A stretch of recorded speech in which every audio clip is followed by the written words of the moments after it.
Clearly different money management. Investments in securities involve the risk of loss. WNSR, Nashville Sports Radio. Here at Total Wine & More, our amazing selection means you'll always love what you find. Dad, what are you doing here? Just getting a sneak peek at my Father's Day gifts. Well, I was thinking of getting you this Barrel Select bourbon. That's a really nice bottle. And Total Wine has it at the totally lowest price. Wow. You always were my favorite. Thanks, Dad. Talking to the bourbon, sweetie. Find what you love what you find. Like the perfect gift for Dad at the perfect price. Only at Total Wine & More. And drink responsibly. B21. For the ones who know safety isn't a catchphrase, it's a culture. And the ones who help make sure everyone makes it home safe. For the safety-minded who watch everyone's backs, Grainger offers supplies and solutions for every industry, as well as safety assessments and training to keep your facilities safe and your people safer. Call, click Grainger.com, or just stop by. Grainger, for the ones who get it done. Listen, you can't handle the truth. It's about to go off. Live from the WNSR Strike and Spare Studios. Just a bit outside. It's the McFarland Show with Darren McFarland and Fox 17's Justin McFarland. Show me the money! Call or text now. We'd love to hear your thoughts. Call us or send us a text on the WNSR text line. 615-844-5600. 615-844-5600. Call or text. Same number. Alrighty then. Now, the McFarland Show with Darren and Justin.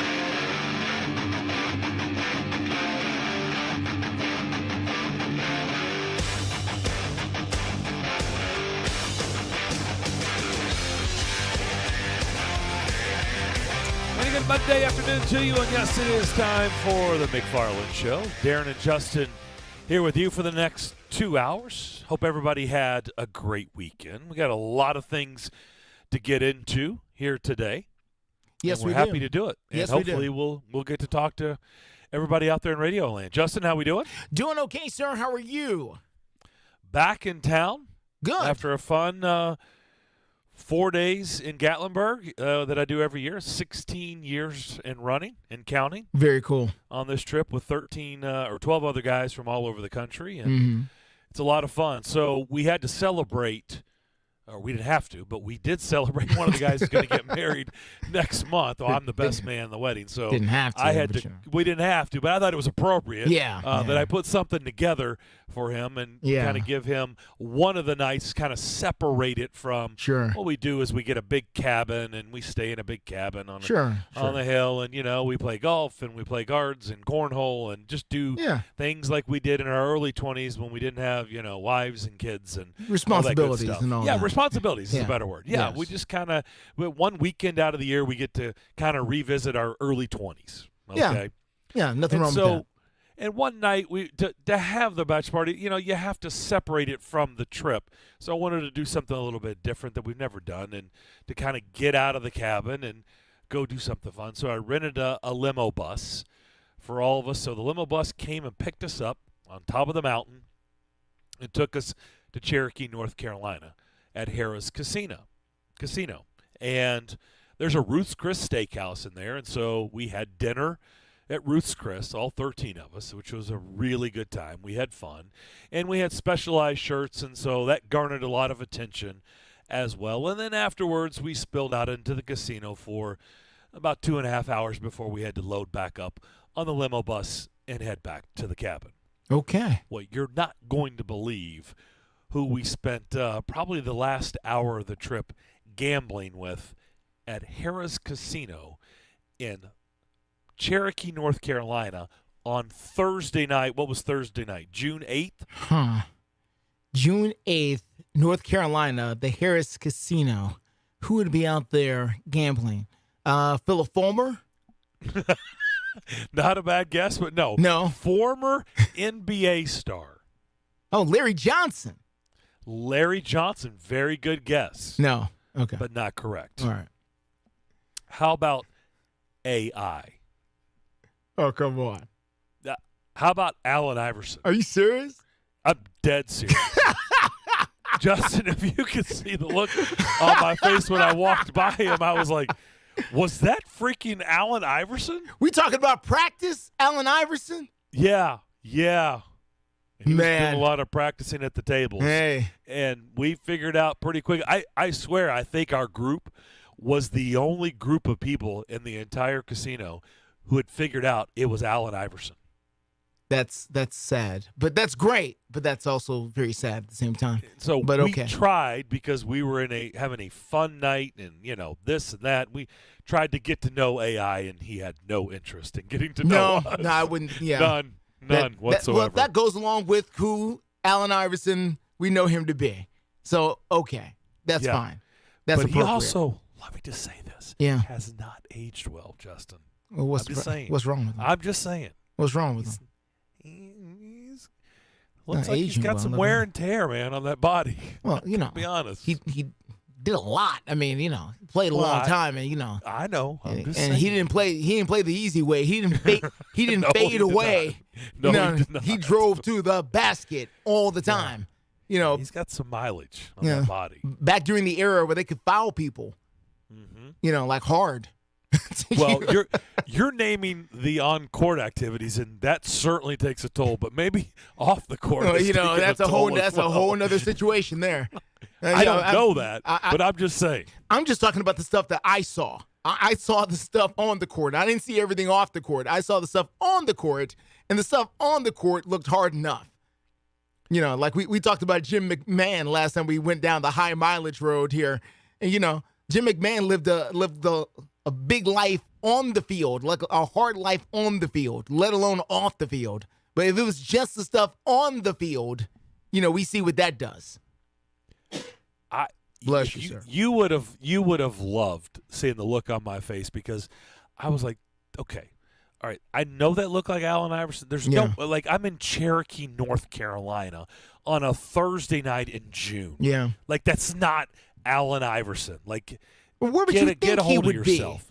Well, he wouldn't be at Harris Casino in Cherokee, North Carolina. Well, clearly, I don't know. Clearly that's not correct. Clearly there he was. Clearly I was wrong. I mean, listen, he's probably been everywhere else anyway. So, you thinking, he'll be in Vegas on Saturday night. Well, you know how many times he's probably done Vegas on a Saturday night if you're Allen Iverson? So why not Cherokee, North Carolina on a Thursday? What's the problem? Why can't he be there? Maybe Vegas is not his, you know what I mean? Maybe he, judging by what I saw, he has no interest in hobnobbing with the public. So, maybe he doesn't go. Or maybe he's trying to get away where nobody knows your name. That's what I'm getting at. Okay? You're right. Yeah, did you just? I did. I did do that. Yeah. Okay. For a certain generation who may or may not know. But that's okay. Big sitcom. It was a big deal at the time. But no, it's true. But it's accurate in this particular case that maybe that's exactly what he wanted, is to go somewhere where no one knows his name. Well, it's funny that you said that was your Cheers reference, right? It was. One of the guys on the trip, his name is, we call him Boston Mark. He's originally from Boston. He's still got the accent. He lives in Cleveland, Ohio now. But he's got that hardcore Boston accent even still to this day. And, of course, he's got your typical Bostonian personality, right? He's very outgoing, at times very loud. Yeah. And, you know this. Does he occasionally put the word wicket in front of something? Oh, he fits the bill. Okay. I mean, he could be in a Mark Wahlberg movie for sure. Okay. Gotcha. He goes up, of course, that surprise, to the surprise of no one in the group, he just goes right up to him. He's just like, hey, Mr. Allen Iverson, which did crack us up because he's not that type. But Mr. Allen Iverson. Yeah, and he's trying to buy him a shot, and he's trying to talk with him, and AI is don't want none of that. First of all, AI was trying to pretend like it wasn't him, and he's finally he's like, dude, I'm from Boston. I know you're freaking Allen Iverson, okay? Yeah. And him and the guy he was with. Yeah. Now, here's the deal. I've been trying to figure this out. Yeah. And I have a buddy here in town who claims to know, he thinks he knows who this was. Okay. And look, it fits the bill. But I don't know this for a fact, but I think he was with this guy named Bobby Bates. Okay. And the guy I know lives in Murfreesboro, and he used to work with Bobby Bates in Murfreesboro. apparently the story goes, Mm-hmm. Bobby Bates was known by a lot of people in NCAA coaching circles Mm-hmm. for many, many, many years as the Ghost. The ghost? The Ghost. Not the Yes. goat. The ghost. No, the Ghost. Okay. Because Bobby Bates was the guy who was secretly delivering these top prospects to the Blue Bloods, which we all know that goes on. And there's more than one Bobby Bates in the world, right? We've talked about all this. So We've seen the 30 for 30. He's not We've quite. seen the documentary. He's not quite a booster. He's No, the. He's the. he's the Yeah. guy behind the scenes, behind the curtain. He's the that's guy who dealing- takes orders from the booster. Okay. Well, That's the way it sounds like. yeah. Because you yes, got the booster, and then you got they have people who do things for him. and let's just say that's a good. Now you're going down the right path, right? Yeah. Like there's exchanges and there's things happening. Sure. Look, if for people that think that these guys show up on campus and they're like, wow, this is pretty, and the girls are pretty, and I really like that biology building. That's really, really nice. This campus is really pretty. This is nice. I think I'm going to choose, and I like the coach. It just the weather seems great, and that's how they choose these schools, these top basketball prospects. That's not the way that goes. Like you're. I hate to break it to you. No. Spoiler alert.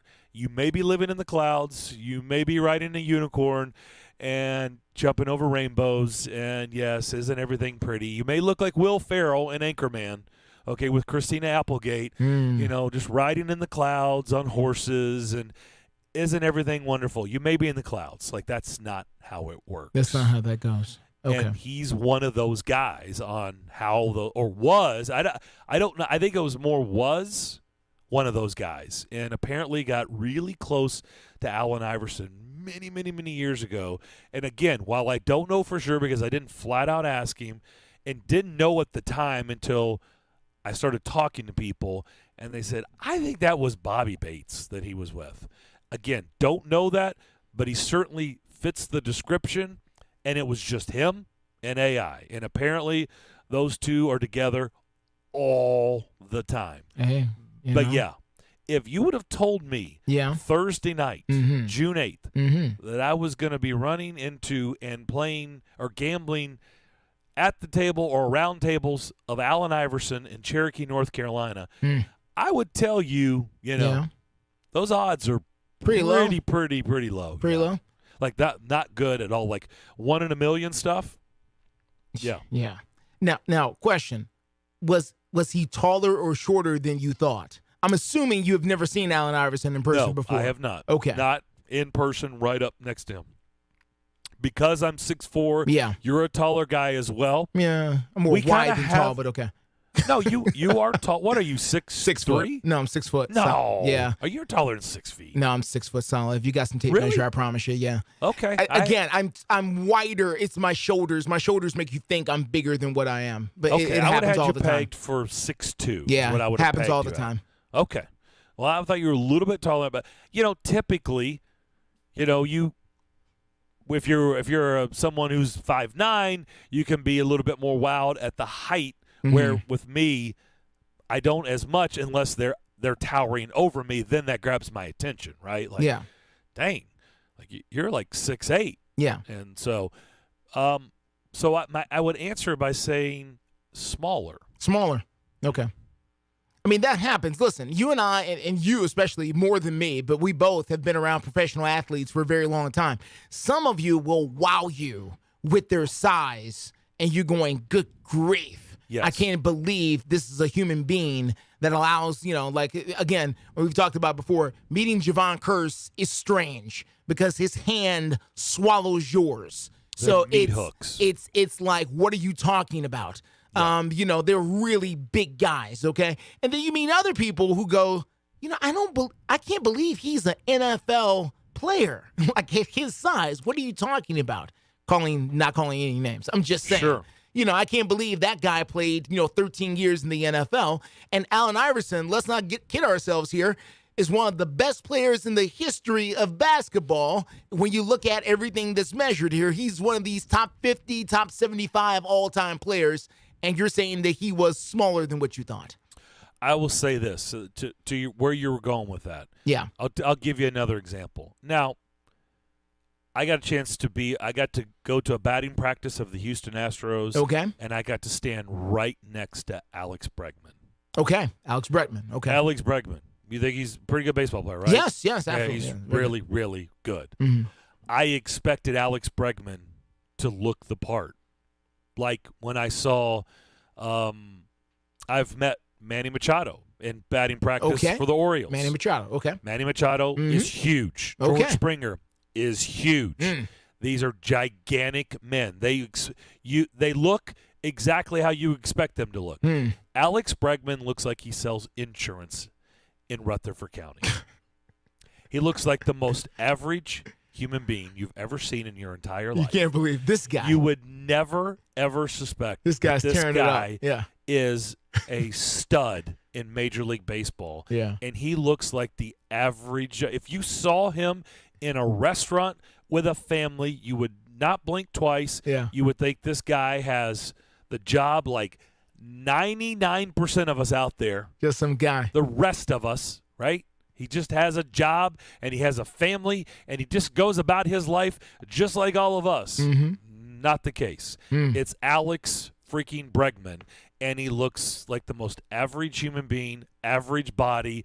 I mean, I don't know. Well, he may have been 180 pounds. I don't know. Yeah. 5'10". I mean, there was no feature on him that jumped out at me where I was like, yeah, okay, I get it now. Yeah. I get it. Yeah. No, not at all. He just, and I'm not saying this to really, to make fun of him. I'm really actually paying him a compliment. Yeah. I looked at him and just said, there is literally nothing impressive about you, and yet you're a Major League Baseball star. That's impressive. Yeah. So to that degree, what you're saying is after meeting Allen Iverson in person and knowing the things that he did, and you're looking, next time you watch a highlight package, you may have a little bit more respect for him going, he wasn't even that big. Now, he's listed 6'0". And from what I hear you're saying, you're like, yeah, there's no way this man was ever 6'0". I don't know if he was – well, let me just say this. He has definitely put on some weight.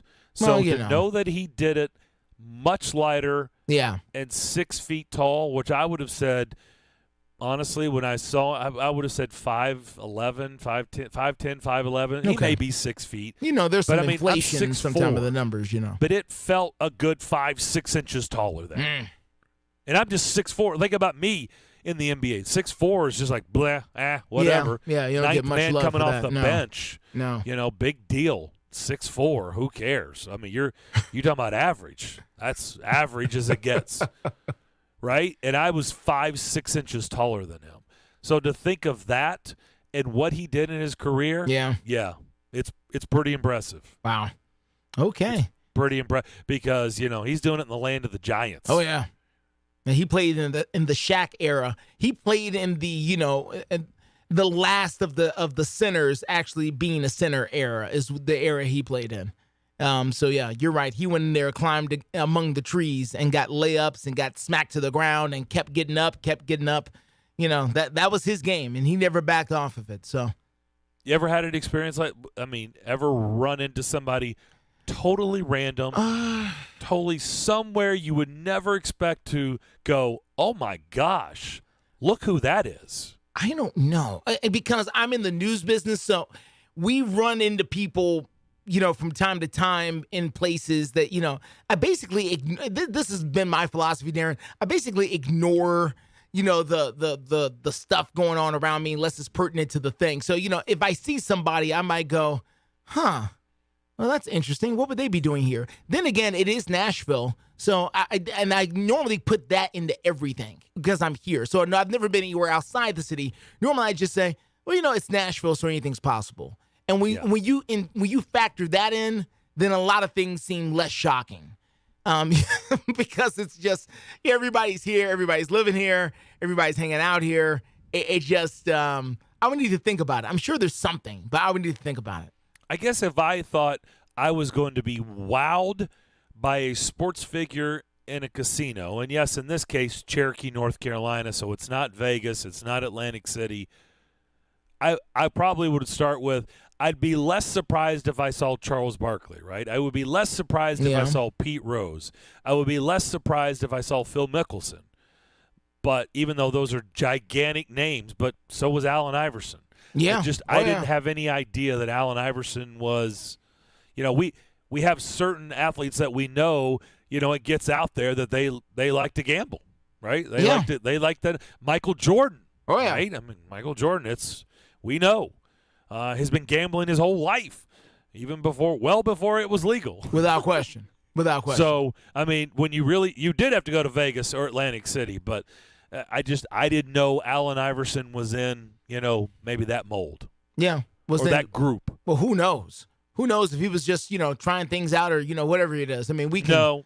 No. We talked to the folks there. And he's been there before. Okay. He frequents. Yeah, he does. Okay. So it was not like, oh wow, what's Allen? No, the people who work there, people they said, this is not that big of a deal. Oh. He does. AI, yeah, he's in there, yeah. Yeah. We know AI. So they're owned by Caesar, so I think he probably maybe does some endorsements or something for them, and they probably lay out the red carpet for him whenever he wants to come in. They probably get him all set up, and he comes in and does his thing and then leaves.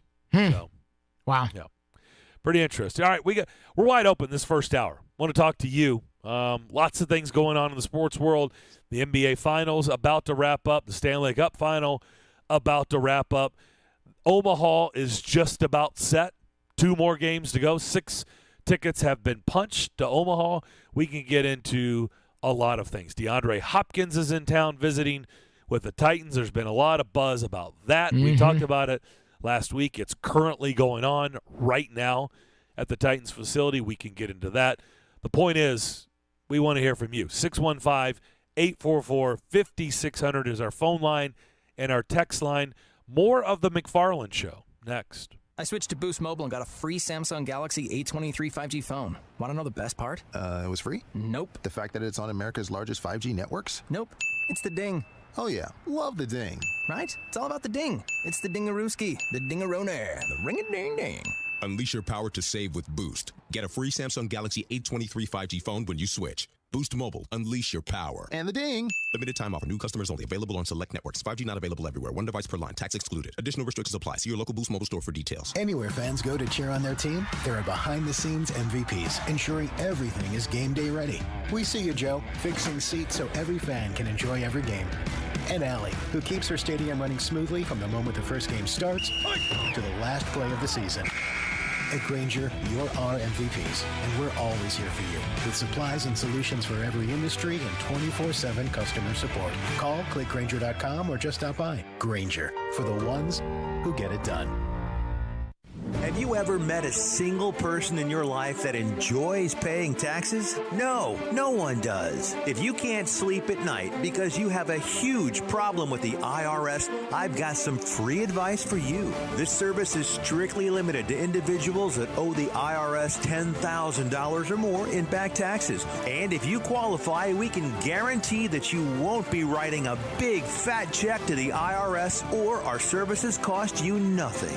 The first 100 people that call today will get a free tax consultation worth $500. Stop worrying about your IRS problem. We can help you, we promise. Call the tax doctor right now. I mean right now, to learn more. 800-649-0142. 800-649-0142. 800-649-0142. That's 800-649-0142. Unlimited Good Works is on the air saluting the brave men and women of our U.S. military. Their tireless efforts each and every day will never go unnoticed. Visit DAV.org to see how you can donate to our disabled veterans and make a difference today. This message is brought to you by Unlimited Good Works, serving Manchester and Nashville with quality service and pride. For residential remodeling and handyman services, call the expert today at 931-571-1201. That's 931-571-1201. Unlimited Good Works. They're professionals who care. Celebrate the history of our national pastime at the National Baseball Hall of Fame and Museum in Cooperstown. See priceless treasures that'll bring your baseball memories to life. Connect with events that have shaped and changed the game and our country. Our stories to tell, your memories to share. Plan your visit today at baseballhall.org.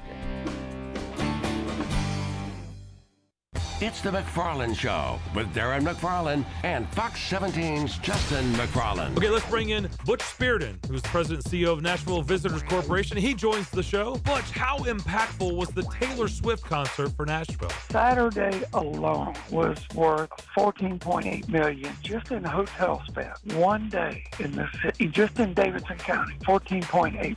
The McFarland Show with Darren and Justin on Nashville Sports Radio WNSR.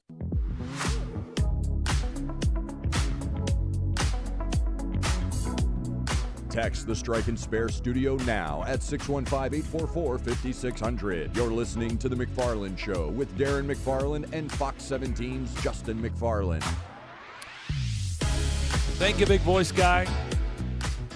It's true. You can call us or text us.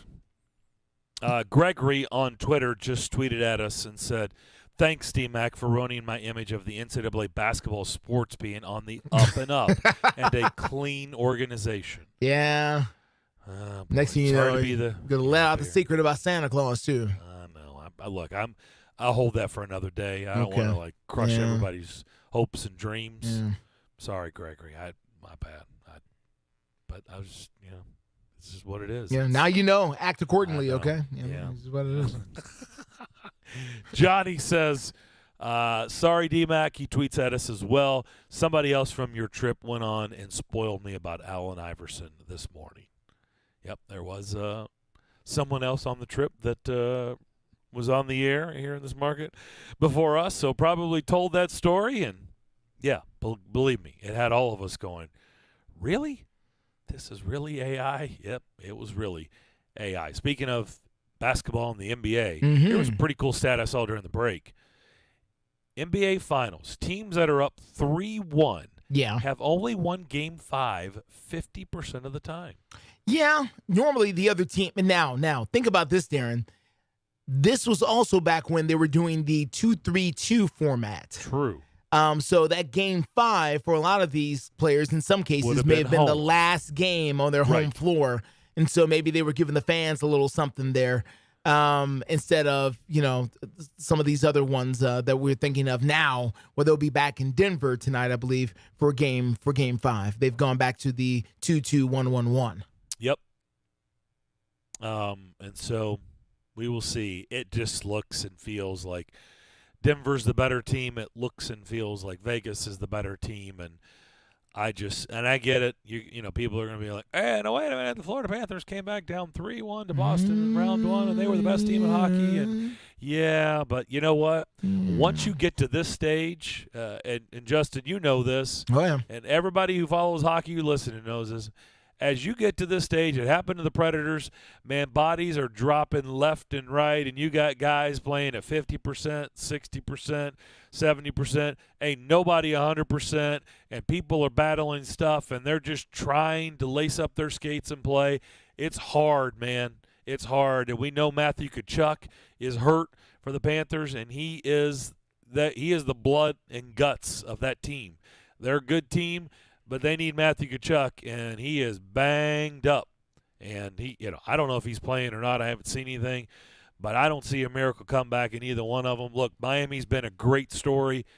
I just don't see it. Denver just clearly looks like the better team.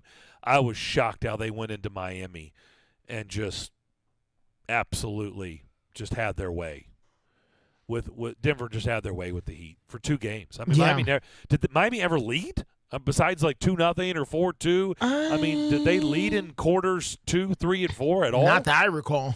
Yeah, I don't remember it either. It's like Denver was in control, felt like wire to wire both games. That's pretty impressive. It is when you think about what Miami's done. No, it's very impressive on the part of the Denver Nuggets, and what a cool thing! It's always a cool thing when the franchise gets its first.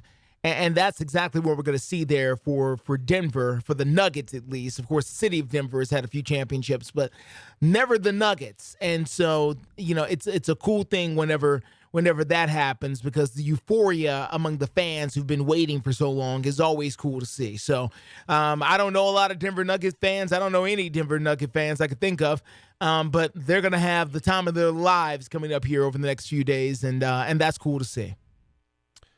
Let's start with Bill Belichick in Foxborough, because apparently the Patriots and DeAndre Hopkins want to get together as well for a little visit. But we all know the first visit is here with the Titans today. And apparently they took DeAndre Hopkins. There's stuff out there on social media I've seen on Instagram and stuff. He got picked up in the limo bus, kind of like what we took to go to Harris. Same type of deal. Really nice deal. And they took him to the CMA Fest last night. Nice. This and that, and Tim McGraw and all that good stuff. There you go. But he's also got a trip planned for the Patriots, and apparently Bill Belichick was getting asked about that this morning. Yeah, here's Bill Belichick speaking to the media there. Bill, when you mentioned some uncertainty about whether or not Hopkins might visit, is that because... You asked about the date. I'm not sure. Okay. But is the plan for him to be here this week? We're working through it, so I don't really have anything to add to that. I didn't know if the uncertainty was on his end or on your end, whether or not you wanted to have him No, here. I think it relates more to the logistics and things like that. So I'm not really a travel agent here. I'm not going to say it's going to happen here or not going to happen, or well, there's a lot of other stuff going on that I'm not directly involved in, and so I'm not going to say anything, and then you turn around and say, oh, I misled you in some way, because that's not what I'm going to do. All right, so it's got to be the worst covering the Patriots. It's got to be the worst. It really has. I mean, he's so lucky. He's been to what did they go to? 10 Super Bowls? I don't know. It feels they like won it. 7. They went to 10. Well, no, they won 6. Brady's won 7. You're right. They went to 9. They won 6. Okay. I'm counting. That's right. I'm thinking of Tom Brady's numbers, and so 1 was with the Bucs. Yeah, because dealing with that, if you were just average, I mean, they would just run you out of town. And I don't know. Maybe Bill's getting there. I don't know if he keeps putting in 8 and 9 seasons or 9 and 8 or not making the playoffs. They will find. They'll probably try to push him out, too, because this is what they've had to deal with for a long time. Bill, just answer the question. Is DeAndre Hopkins coming for a visit? It's not top secret, man. I mean, it's really not. I mean, it's going to get out. He's got a visit or not, whether it comes from him or someone in his camp or his agent. People are pretty good about figuring these things out. People talk. Just answer, is he coming or not? If you don't know the date, is fine, but you can say, yeah, the plan is to, have him come here. Well, we'd like to sit down with him. I don't know where it's going, but he just doesn't. You can't ever get him to answer a question.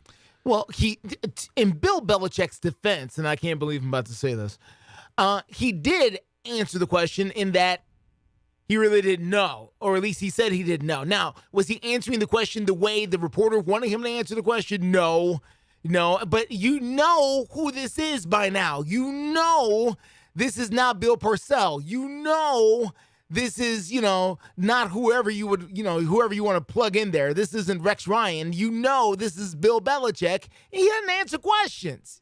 You know that. So he asked him, Bill, is DeAndre Hopkins coming here? Nah, I mean, I don't know. I mean, maybe. I don't know. I mean, well, Bill, I just wondered, if DeAndre, maybe, I don't know. Maybe, we'll get him in here when we can. That's his answer. That's the answer. He don't know. He'll figure it out. It's not his deal. But he does know. That's the point. He does. Oh, you expect him to tell the truth? Oh, well, that's the fundamental issue. Okay, well, my bad. I'm sorry. Then I understand now. I know he's not. I mean, I know what Bill Belichick is. Believe me, I've covered his press conferences. I know how he is. You expect him to sit up there and answer the question honestly. Yes, DeAndre Hopkins will be in here on Tuesday and on the 3:15 from Nashville. Justin, in 03, the radio station I was working at sent me to Foxborough by myself for a week, and I had to go to Bill Belichick press conferences every day, and it was painful. Yeah. It sounds that like was a in barrel laugh. 03, and you know what? In 2023, Nothing has changed. Sounds about the same. Nothing. Sounds about the same. It sounds like the exact same press conference that I heard every day for a week leading up to that Titans-Patriots playoff game. 20 years later, it still sounds exactly the same. It's like going to the dentist office, every question with Bill Belichick. Going to the dentist office. That's what it feels like. All right. Well, it's a thing where, again, this is his style. And if you listen to enough of it, you'll hear some elements of Nick Saban. You'll hear some elements of Mike Vrabel here in Nashville. You can tell it all comes from the same line. A lot of the mannerisms, and now Nick Saban and Coach Vrabel are way more talkative than Bill Belichick, but some of the energy can be very similar. Very similar. Yeah. So what does that mean? Who the heck knows? I suspect he didn't deny it, but he also didn't answer it. So I suspect DeAndre Hopkins is going to make his world tour after the Titans. I don't know what's up next, but I'm sure there'll be a stop in Foxborough. And here's been my takeaway, because we are going to listen to another piece of audio from on more national stage from Rich Eisen. But it does feel like, look, and if I'm wrong, I will say it, and that's cool. I mean, it's part of it. You sit in your talk every day for hours, live. Yeah, you're gonna be wrong. Gonna miss. I didn't say zero, right? I said it's not 0%, because 0% means I've been told he ain't coming here. Ain't no chance. Yeah. So I said, but I gave it a very, very low score of percentage of him actually coming to the Titans, and I felt that way. But I got to be honest, as days go by, I'm starting to wonder if this doesn't have more of a chance than I initially thought, and it does feel that way. What is that percentage chance? I don't know. Higher than what I was.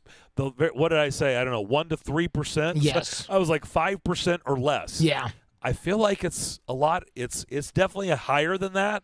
I about said a lot. I don't know how much, but it does feel like it's starting to shift a little bit in my head on, man, maybe they do have a shot. I don't know if you feel any differently, but that's where I am right now. I feel like they definitely have a shot if they want a shot. See, this is the thing. The thing we haven't talked about yet is the money. How much money does he want, and how much can the Titans or all the Titans willing to give him? That's the thing that we've got to get to with all of this is how much money is it worth it to you, Titans fans, to have DeAndre Hopkins on this football team right now. And the idea, and let's stick to the topic. I'm sorry. Let's not jump off. Do I think they have a chance to sign him? I absolutely do. Does it depend on how much money it's going to cost them and for how long they could be on the hook for said money? I think that has everything to do with the deal. So, we'll see what happens. If New England's willing to give him more money for less production, then maybe he goes up there. But, I think he'd rather, stay down here if he can. And when I say down here, I mean the South, because I go this route. Again, Darren, DeAndre Hopkins went to Clemson. Yep. Then he played in Houston. Then he played in Arizona. Yep. And now he's going to play in Boston outside? Yeah, okay. Yeah, right. It just doesn't, if you're going to spend the winter somewhere, if you're DeAndre Hopkins after those stops, are you going to spend the winter in Nashville or in Boston? Yeah, I mean, he's been indoors in Houston, indoors in Arizona, nice weather in Clemson. Yeah, I get. And why, as you get older, do you want to be outside in the cold? My guess is no. You want to practice? I mean, I'm sure the Patriots have an indoor facility. I'm sure they do. But I'm just saying, most of their games are outside. And by the way, they got to go to places like Buffalo and, the Jets. And, yeah. Again, it depends on what he wants. It depends on what the high priority is. We'll take a quick break. We'll come back. Bill in Henderson, we'll get to you on the other side as you listen to The McFarland Show here on WNSR. Without the ones like you, who work tirelessly to keep things running, everything would suddenly stop. Hospitals, factories, schools, and power plants, they all depend on you. No matter the weather, emergency, or time of day, you're the ones who get it done. At Grainger, we're here for you with professional-grade industrial supplies. Count on real-time product availability and fast delivery. Call, click Grainger.com, or just stop by. Grainger, for the ones who get it done. Today on Hey Culligan's Smart Home, Smarter Water Softener, here's Kevin. Hey Culligan, can a smart water softener lift those heavy salt bags for me? Kevin, it can. Wait, it can? Yep, the smart high-efficiency water softener from Culligan can alert your dealer when the salt needs to be replaced, and they'll do it for you, so your water stays soft and you stay away from lifting the bags. I mean, I could lift them if I wanted. No judgment here, Kevin. We're happy to do it, and we're already on the way. Let us help you out with a free in-home water test with the local Culligan water expert at Culligan.com. Post-COVID travel is on a surge. Many of you are traveling for fun because you've been locked up for 2 years. Listen, whether you're traveling for fun to Italy, Greece, Spain, France, or somewhere else fun in the world, or USA, now is a great time to book before the crowds hit and save. Plus, with a strong U.S. dollar, you'll get more travel bang for your buck. Right now is a smart time to make your reservations and call low-cost airlines. With one phone call, you can let us do all the work for free. We'll shop hundreds of airlines, hotels, resorts, and give you a way to save huge money on your vacation plans. And if you call right now, we'll give you a free hotel room with a qualified travel purchase. So call right now. 800-704-1662. 800-704-1662.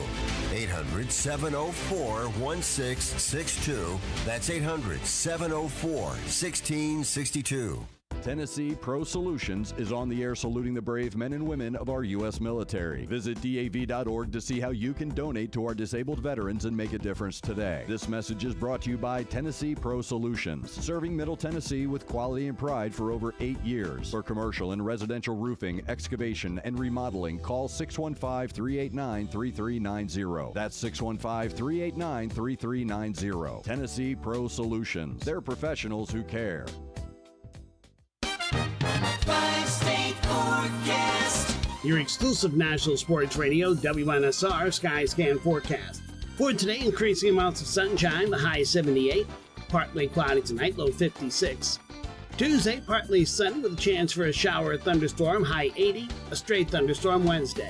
Utilizing the resources of the Weatherbug Network on National Sports Radio, I'm WNSR's meteorologist, Jim Rinaldi. Sports Radio, WNSR. The Jim Rome Show. Man, I love Facebook. That's not in any way a time suck. It is such a valuable use of your time going on everybody else's page and posting how beautiful they look when they don't. They don't. You know they don't. Come on. Anyway, do what you want with your time. I don't want you to tell me how to spend my time. I won't say how to spend your time, but I will tell you this. Stop cropping out pictures and including yourself and then acting like, hey, my hair looked great that day. My makeup was perfect that day. Just do what I tell you. With regards to this, you'll be fine. Weekdays from 11 to 2 on Nashville Sports Radio.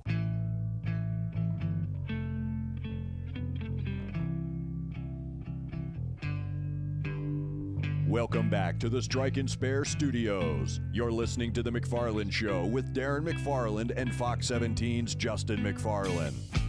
Indeed you are. Tennessee and Southern Miss, 5 o'clock tonight in Hattiesburg, Mississippi. We'll see if the weather can hold. That game can be watched on ESPN2 tonight. So Southern Miss and Tennessee, the rubber match game. And also Stanford and Texas tonight.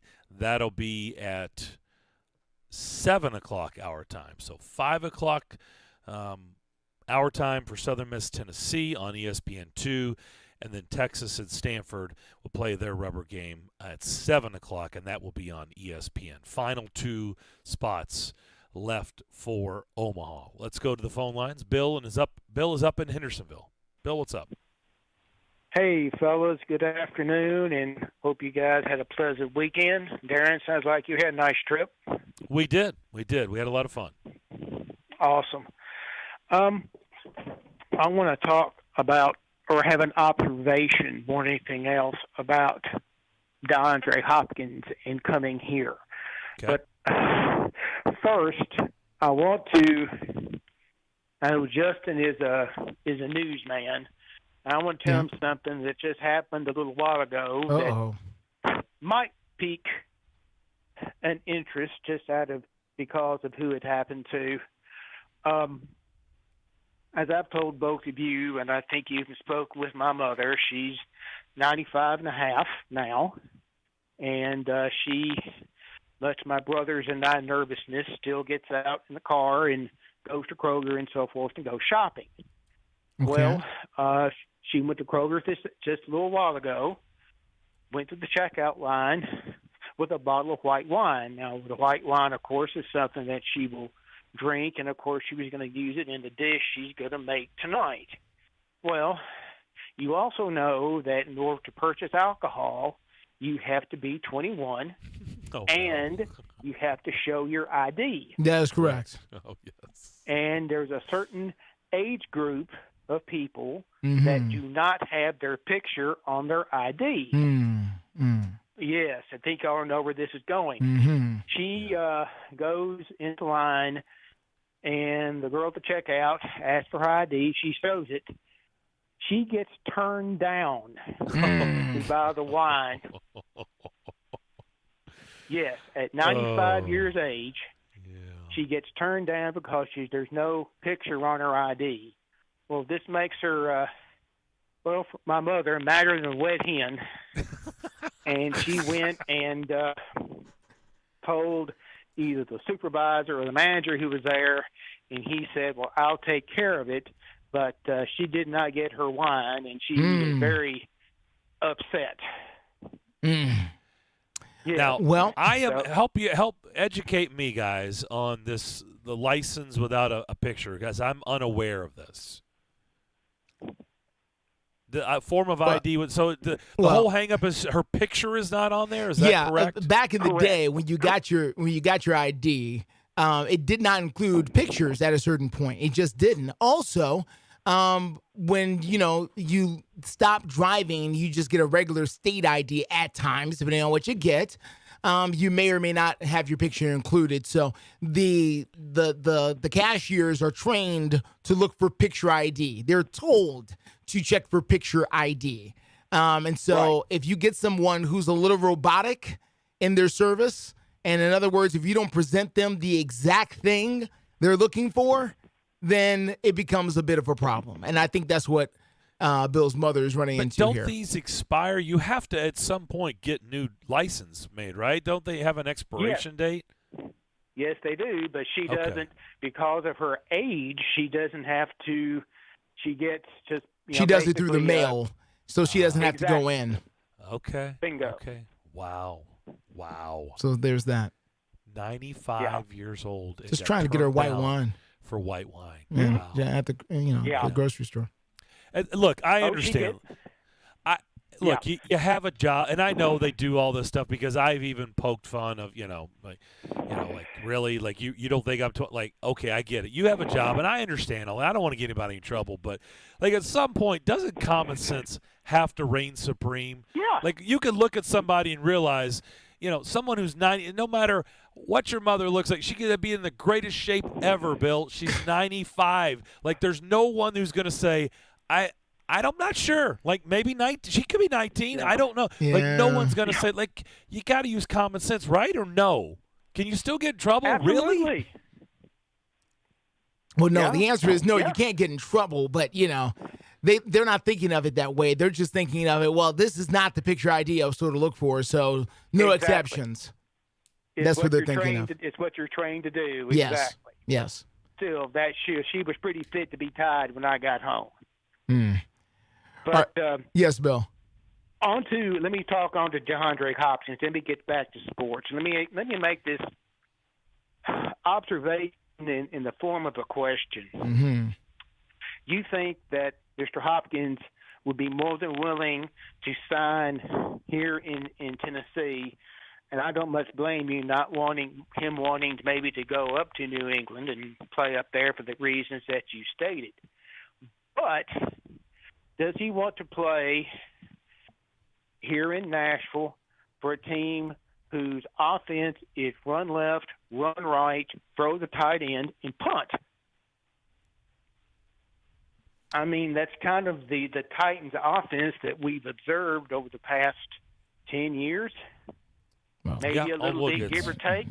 You're raising a very, very fair question, Bill. And that I mean, these guys. I mean, DeAndre Hopkins is an 80 to 90 catch guy, 1,200 yards, dozen touchdowns, maybe. At this point in his career, maybe. And can our people?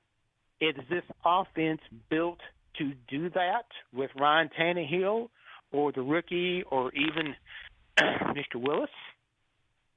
I mean, this is just an observation I have. Thank you guys for listening to me.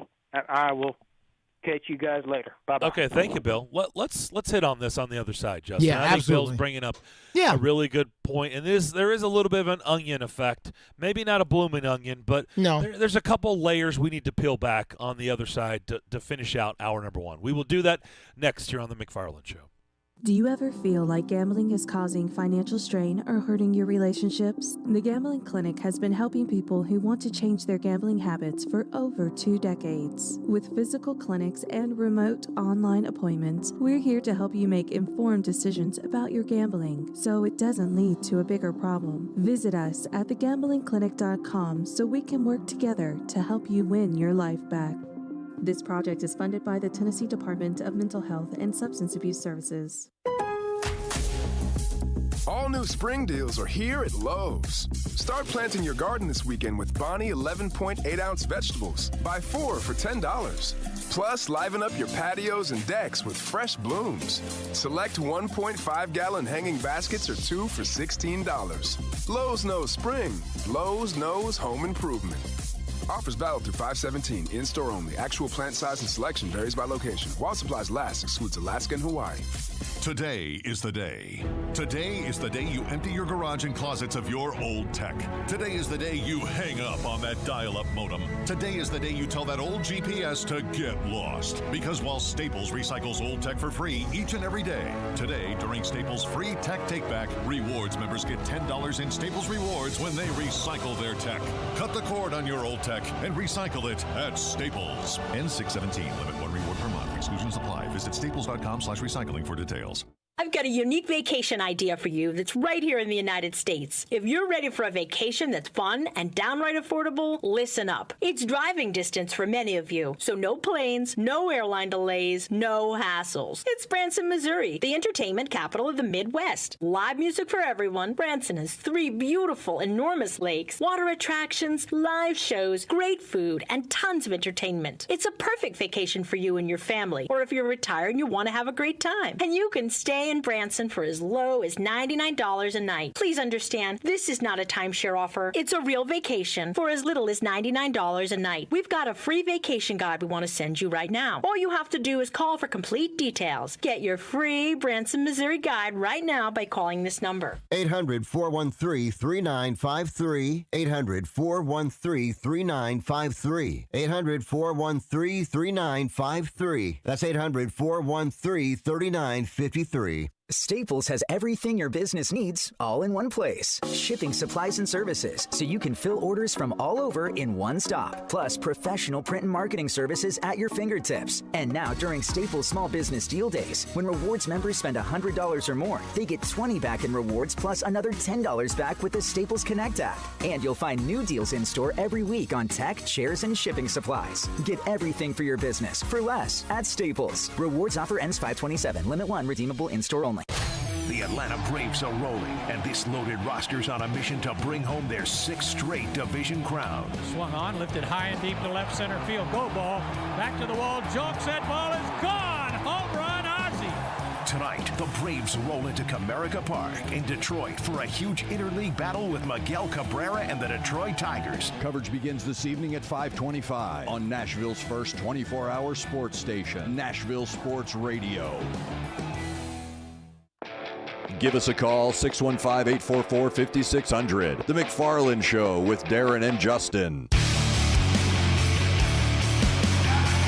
All right, let's build. Vince Ferrara is going to join us again the second hour from 99.1 The Sports Animal there in Knoxville. I was listening to their station on the drive back home yesterday. Let's cut through some of the layers that Bill presented about DeAndre Hopkins. So we laid out kind of where he's at in this stage of his career. when it comes to where he's played in college, where he's played to this point, why would in the world would he want to play up in the Northeast, on the latter stages of his career? It doesn't make a ton of sense, but we also don't know what kind of money New England's going to throw at him or where this is going. By the way, their offense is not prolific either. It's no different it's not. than the Titans, okay? They are a defense-oriented team that will try to run the ball, doesn't sling the ball around like other teams in the NFL, and so they're not a whole lot different than the Titans. Let's just be totally honest about that, right? True. Okay, so there's not much difference really between the Titans and the Patriots when it comes to that, other than they've got a much better running game than New England. Quarterbacks, I don't know how you feel about Tannehill or Mac Jones. It's really irrelevant to this. The other part is, okay, what type of money is he looking for? What is he realistically looking for? You brought this up. Like, what is the number? So without knowing that, how about we just guess? Because I've been thinking about this, and I'll tell you where I am. Okay. Or do you want to start it? No, you tell me where you are, because Okay. you normally nail this, and I normally don't. So you go for it. This is what I'm going to lock in. He needs to be, depending on it's 1 year or 2 years, okay, right? No one's giving him more than 2 years. So let's go with 1 year or 2 year. It's between $8 and $10 million guaranteed. If it's a 1 year deal, I'd give him $8 million of it guaranteed. If it's a 2 year deal, I'd give him $10 million guaranteed. That would be my number. That's what I would be negotiating with him, because really, when you get down to it, it's all about guaranteed money. I would be in the 8 of it guaranteed no matter what your one is with incentives, right? Maybe you can make 10, 12, whatever in the first year, but it's 8 guaranteed. And then however you figure out the rest, that's up to you. But the part that's he's going to get, I'm going to say 1 year, it's $8 million.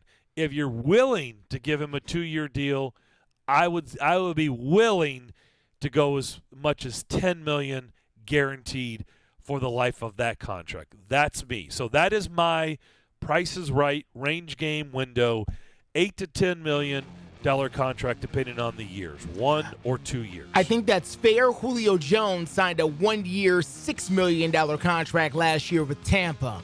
So with that in mind, I would give DeAndre Hopkins 2 years, and I would go as high as $12 million plus incentives. So $12 million is my bet. So the guaranteed money for me at that point, let's say $7.5 to $8 million guaranteed for 2 years. For 2 years. Okay.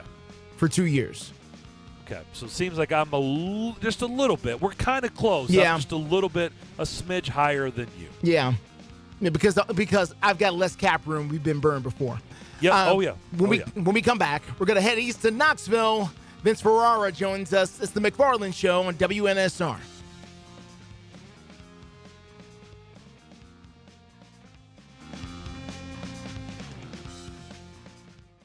.560 AM, 95.9 FM, Brentwood, Nashville, 107.9 FM, Smyrna, Nashville's first 24-hour sports station. WNSR, Nashville Sports Radio.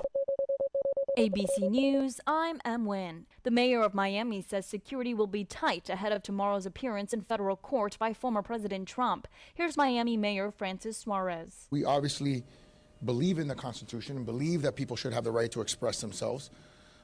But we also believe in law and order. And we know that, and we hope that tomorrow will be peaceful. So far, no specific or credible threat of violence. Demolition will begin soon on a section of I-95 in Philadelphia that collapsed over the weekend. Pennsylvania Transportation Secretary Mike Carroll. We know it's important to get it replaced. We will do it as speedy as possible, but we don't have the final design yet. That's being worked on as we speak. The collapse was caused by a tanker truck fire. A consumer group in Italy is calling for a pasta strike to force down skyrocketing food prices. The price of pasta has been rising at twice the rate of inflation. NASA says a potentially dangerous asteroid the size of a bridge is expected to pass by Earth today. This is ABC News. Imagine it's the last ride, but your symptoms of irritable bowel syndrome with constipation, or IBS-C, are taking you for a ride. What should you do? Keep managing your constipation with belly pain the same old way? Or try getting ahead of your symptoms by talking to your doctor about treating it with Linzess, linaclotide.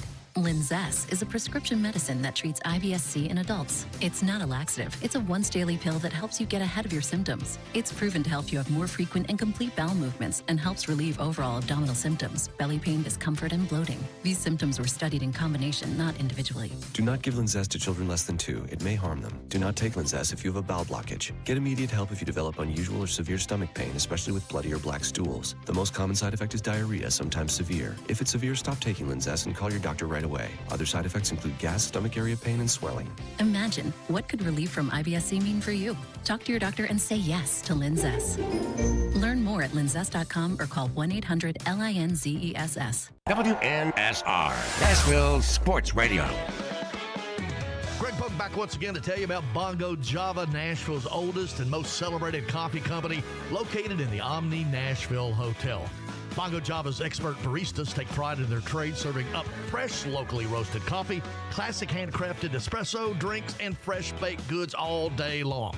Start your day with an American or cold brew, or for a taste of Music City, grab a West End latte flavored with local honey and cinnamon, a Breakfast Club biscuit, or an everything all-at-once sandwich will fill you up and let you focus on your day. Bongo Java also has you covered for lunch with tasty deli sandwiches served on fresh-baked ciabatta bread like the I'll Have What She's Having or the Godfather. Bongo Java, open 7 days a week from 6 a.m. to 3 p.m. Enjoy a fresh cup of Bongo Java in the heart of Music City. Bongo Java is the Nashville way to start the day. Bongo Java in the Omni Nashville Hotel, downtown 5th Avenue, Music City. Listen. You can't handle the truth. It's about to go off. Live from the WNSR Strike and Spare Studios. Just a bit outside. Now back to the McFarland Show with Darren McFarland and Fox 17's Justin McFarland. Show me the money! Call or text now. We'd love to hear your thoughts. Call us or send us a text on the WNSR text line. 615-844-5600. 615-844-5600. Call or text. Same number. Alrighty then. Now, the McFarland Show with Darren and Justin.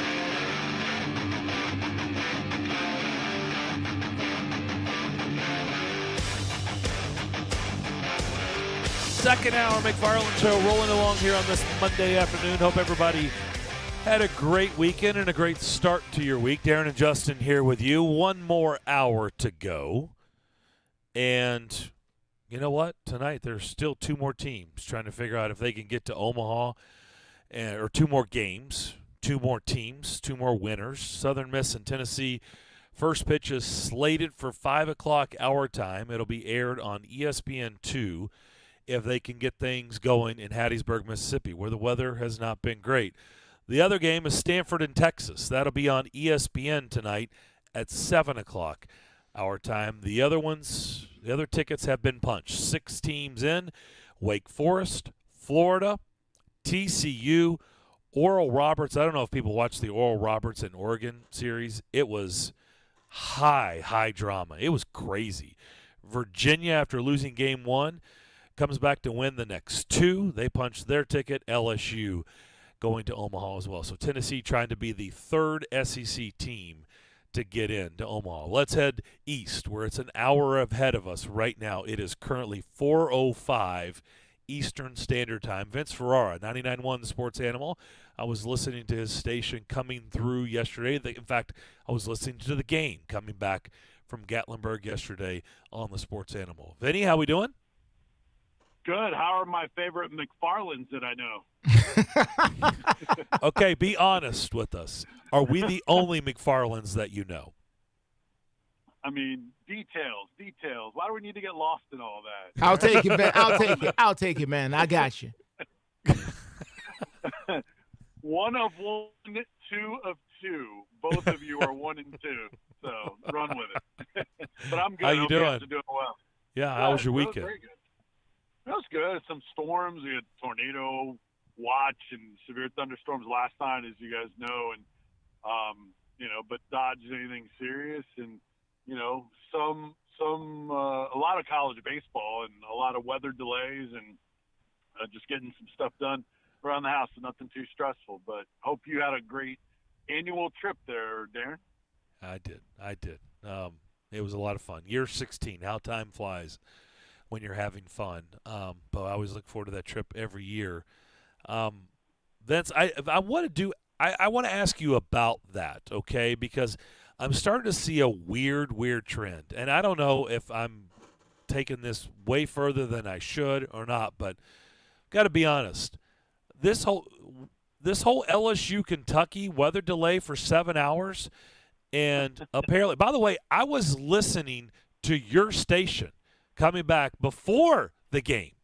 And it was Chris Moore on CBS Radio, which, by the way, we carry CBS Radio as well. And you would, if you were listening to WNSR, you would have heard the same program. I think that's his name, the host. He went on this rant about the Kentucky LSU game where someone called in from Baton Rouge and said they live 15 minutes from the stadium. They have season tickets. They go to all the LSU baseball games, and they said there wasn't a cloud in the sky. It was sunny all day long, and they had a 7-hour weather delay.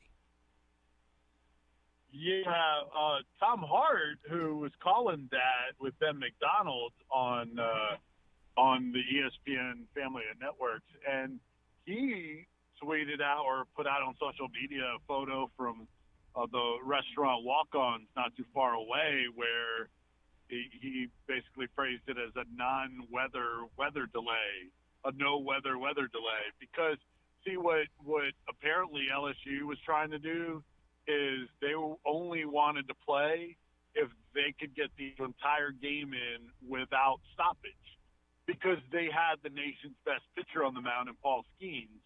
And you don't want to stop and start because if you get hot and then you have to shut it down for too long a period of time, not going to be able to come back. Then you lose them and you only get to use your best pitcher for part of the way. So what did he do? He went the distance when he did get to start when they finally played. So that just shows you the strategy that was involved in that. It was weather that was in the forecast that they were trying to avoid. Is that should that be allowed? I mean, I always thought it had to be a little bit more collaborative, but I don't know why there would be like the home team would basically get to dictate that. I don't think that has been the case. You think NCAA officials are like, yeah, I get you want to save your top guy, but we're not doing that. We're going to try to get as much of it in as we can, and if we stop, we stop. But apparently that did not happen, so who knows? But that's what that deal was all about. He didn't want to lose Skeens and not have him for the entire game.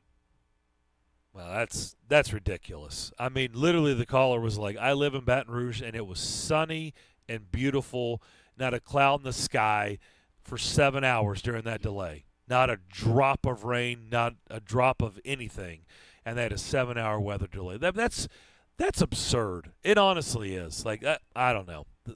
I feel like that they're getting out of control with these weather delays. Quite honestly, didn't we have that, Justin, here in the regional, in the Vandy game? Like, didn't it go – it was on a 4-hour delay and really didn't happen until – I mean, the 4 hours, it was eventually the floodgates came open, but didn't it sit there for hours of just nothing going on? The weather was perfectly fine. Yeah, it was just the threat of weather. Right. So when did we get to that point? That's where we're at now in today's sports. We just look at the radar, and if we think it's about to happen, we just call it instead of waiting till maybe something gets right on top of it. I don't know. I don't know what's the right thing, but I don't know. I'm just starting to see a really weird trend in baseball with all these weather delays, and there's no weather issues. Well, here's the thing, though, Darren, that we don't know. I wasn't tracking the lightning strikes in Baton Rouge or around it, but those are automatics. There have been plenty of times where we have been shut down in games, and you've seen it where it maybe won't rain, but if there is a lightning strike within an 8-mile radius, it's an automatic 30-minute shutdown. So there's no decision on that. So what we don't know is if there was at any point any lightning. It appears because it was about the weather approaching, because there really wasn't anything around it that it was, hey, we're not going to be able to get all of this in, so we're going to wait. But sometimes it is about the lightning, not necessarily about the rain, and then the rain never comes, and then the lightning drifts away, and then you're good to go without it never raining. Another thing that's interesting to that, the Southern Miss Super Regional, they waited so long to call that game. Like, at first it was lightning, it really wasn't raining, and they waited till like 11 o'clock at night. It had already been raining sideways. Yes. And for a long time, and then they decided to call it. And then, so that wait in the decision-making was wrong, too. And then they don't factor in the weather forecast when deciding when to play your Game 3. It was strictly on TV. It wasn't about avoiding the weather. It was all about ESPN's time slots. That's why nobody knew when the Tennessee Southern Miss game today would be until midnight after Stanford and Texas wrapped up. Yeah. Has Burke's home run landed yet? That was a monster shot. It's still bouncy. Holy mackerel! What did they? Did it really go like almost 500 feet? Is that what they're saying officially? 479. Oh, only 479. My bad for even bringing it up. Only 479. Right. Yeah, and those are, I mean, anytime you get over, the 440, 450 range, those are rare. So, yeah, there's no doubt about it. The right fielder didn't even move, Vince. Not really. I think once he realized, hey, this might go off the church, I think he looked then. But in terms of making a play, no. And, look, I had been saying it a bunch. I said it during a lot of our games and even on our station, maybe even to you guys. Blake Burke hadn't hit very many home runs in the second half. In fact, he had one home run since the Vanderbilt series. And you know how long ago that was? One home run, and that was in the Mississippi State series. Man. So it had been like 5-6 weeks since he had hit a home run. And I had said it a bunch. When he gets a hold of one, it's going to go a long way because he's taking out frustration, and it's just going to feel right. The ball just makes a different sound off of his bat at BP or when he hits home runs at Lindsey Nelson, and he got a hold of one. I wasn't thinking 479 with 114 exit velocity. Todd Walker said there's only been 4 home runs in Major League Baseball that have gone farther than that. And he couldn't remember a longer home run than that, but he needed that. And I think that was kind of like Tony Vitello compares it to a slam dunk in basketball, where, yeah, it's 2 points like the rest of the 2 points, but it has an emotional impact. And you saw them put 3 more on the board and take the lead and never relinquish it in Game 2. Yeah, big fourth inning. I thought another guy that they don't really rely on offensively, right, is Stark, their catcher. He hadn't really done much at all with his bat. I thought he had a great at-bat in that inning to keep everything going in that inning. 100%. And Tony Vitello was gushing over how incredible that at-bat was. And those are the kind of things, Darren and Justin, they weren't getting earlier in the year, whereas the competitive at-bats and then, maybe you get an out in front of you and you pick somebody up. Those are part of, I think, the payoff to some of the team building and chemistry that it took them a while to figure each other out. And then so they've bounced back from adversity. I mean, they were down 4-0 in that game with Southern Miss's ace on the mound. You're already down 1-0 in the series. You could have easily felt like this isn't our year. We're done. And you saw what they did against Clemson with rallying in what they did in the ninth inning to eventually win that game in the regional. But Zane Denton's diving stop at third when it was 4-0 in that third inning, and he prevented a double because then there's nobody out, and who knows how long that inning goes. Dolander may get yanked right there or soon thereafter, and maybe they don't come back. Dolander got juice off of that. Denton went to him afterwards and said, I got your back. And so Dolander started throwing strikes. He started attacking hitters. He relaxed. He knew his defense was there to back him up. his fastball now because he was pitching with conviction, started to have a little bit more life, and he set down 18 of the last 19. Those are defensive plays, I've mentioned to you guys before, that set the tone. And it's those little things, the hidden plays in the game of baseball that kind of have a residual payoff effect, and that was the case in a number of different plays for Tennessee. Is it fair to say that the Vols have the pitching edge tonight? Yes, absolutely fair and accurate. Fair and accurate, not only in their starter, in Drew Beam, the talented sophomore, but in the depth and quality of arms that they have. There's a lot of really talented guys they haven't even used yet, and they could bring back Burns easily.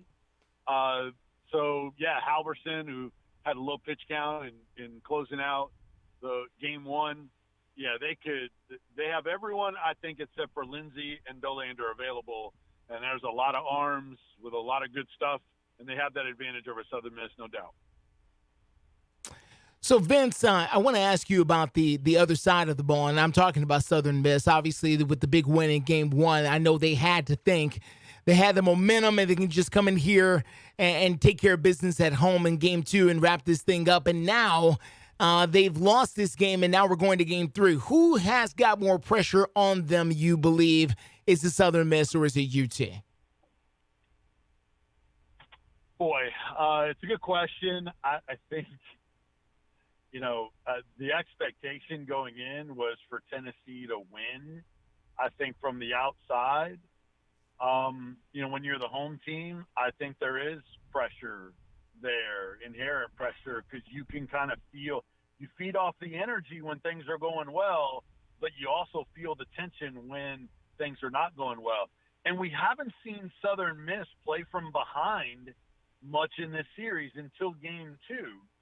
And then they weren't able to rally back. So Tennessee, they've fallen behind in both of the games, and they were able to come back all the way in Game 2. They weren't in Game 1. So I would say it's close to a wash because the pressure is there for different reasons.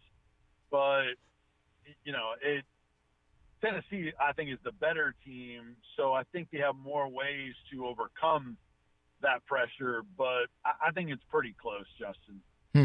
I know it's gonna be fun to watch. At least we hope it will be coming up tonight here. What about moving forward? How tempting is it to look to Omaha already? I mean, how much do you need to look to Omaha already in order to prepare for that? Well, the team, nothing whatsoever. Okay. For us and for fans, absolutely. I mean, we saw what the bracket looked like. We saw who advanced out of the Baton Rouge Regional. If Tennessee wins, it's a battle of 1 versus 2 in virtually every preseason poll. LSU, Tennessee, in Omaha. I mean, that's pretty tasty, pretty juicy. They played earlier this year. LSU won 2 of 3, and there's so much history between those two. You have the nation's best pitcher against one of the nation's best pitching staffs. And look, Paul Skeens has gone Game 1 of pretty much everything. Whether it's SEC tournament or the Baton Rouge Regional or Super Regional. I would expect to see Skeens against Tennessee if Tennessee is there, or Southern Miss, whoever. Their secondary pitchers, Floyd and some of those guys have done better, but Tennessee might see Skeens in that game. And, it'd be crazy that those two took very different routes to get there if they both got there. And then you look on that side of the bracket also, if Texas beats Stanford, they could see a team in Texas who they ran into 2 years ago in the College World Series, or the team that's basically acting like Tennessee this year, like the Tennessee team of a year ago in Wake Forest, home run leaders and ERA leaders. So that's such a brutal side of the bracket. So you could look ahead. It's fun to do that, but the team is in. I don't see them making that mistake. Not when they had the disappointment of a year ago when that team failed to advance and meet the expectations of everybody around the country, including themselves. Well, one football note to talk about here very quickly, Vince, in that the noon/11 Eastern, the noon/11 Central kickoff for UT against Virginia coming up here. I think there was some people who thought maybe that game should have been a little bit later than an early game here. Yeah, I think you're thinking more prime time for later games. Yeah. But look, it's an ABC game. ABC has an early window for games. So you're looking for something to put in that spot. Virginia isn't the marquee team of a Tennessee. They're in a Power 5 conference, obviously out of the ACC. If that was somebody different, then I think maybe you get a later time slot. For fans, I'm sure for some that were planning to travel, whether it's from Knoxville or several hours into Nashville, it might put a cramp in their either decision to go or how late they can stay out being downtown the night before if they're making a weekend out of it. But I think there'll be plenty of people that'll be willing to go. If some people are spooked by the start time, I know it's 11 a.m. Central. I think there'll be a terrific local crowd that will go to offset anyone that decides not to go. And look, Tennessee practices in the morning. They had several players talk about, hey, they love playing early. Remember the last time, I think it's the last time they played at 11 a.m. Central, they went to Baton Rouge and took LSU behind the woodshed when it was a morning start time. And that, obviously that changed the crowd for them too. But Tennessee likes playing early and just get after it. So I think it'll be great for Tennessee. I think the fans will still go, just not the marquee slot that many would hope for. While you were talking as we wrap this up, I went and I looked at BetMGM just to see what the odds were. They have Tennessee favored in this game tonight, -225. I got to be honest. I'm stunned by that number. I went to FanDuel, couldn't find a college baseball any odds on college baseball tonight. And then I went to DraftKings, and they had Tennessee -195. BetMGM -225 for Tennessee. So that's a pretty heavy. That's a pretty heavy favorite on the money line for the Vols tonight on the road against Southern Miss. Yeah, I don't see a lot of those baseball odds, but that knowing how that translates to others, that I guess that would be a little bit high. Yeah, I'm surprised by that, and a little bit, but Tennessee I think is the favorite, and they may just look at it. Game 3, favor the talent and the better team in the public's eye. So, a lot of times they'll use Tennessee to bait because they know their fans are gonna bet on them no matter what you put down there. So who knows if that factors in at all. Well, I hope to see you in Omaha next week. I hope. That would be awesome. And in Omaha and Nashville, like within 6 weeks' time, 5-6 weeks' time. I mean, what do we do? I don't know. We'll have to figure that out. I hope it's the case. Hope we have to figure that out. Eat barbecue. The radio is probably the answer. Hey, In have a person? great week. Yep. Enjoy the game tonight, and we'll see how it all shakes out. Appreciate it. All right. Sounds good. You guys are the best. Appreciate you. Vince Ferrara, the sports animal, 99.1 there in Knoxville. Good stuff from him every Monday, as always, on this program. We'll come back wide open the rest of the hour. 615-844-5600 is the phone line and text line. We'll be back with your calls, your text, more of the McFarland Show next.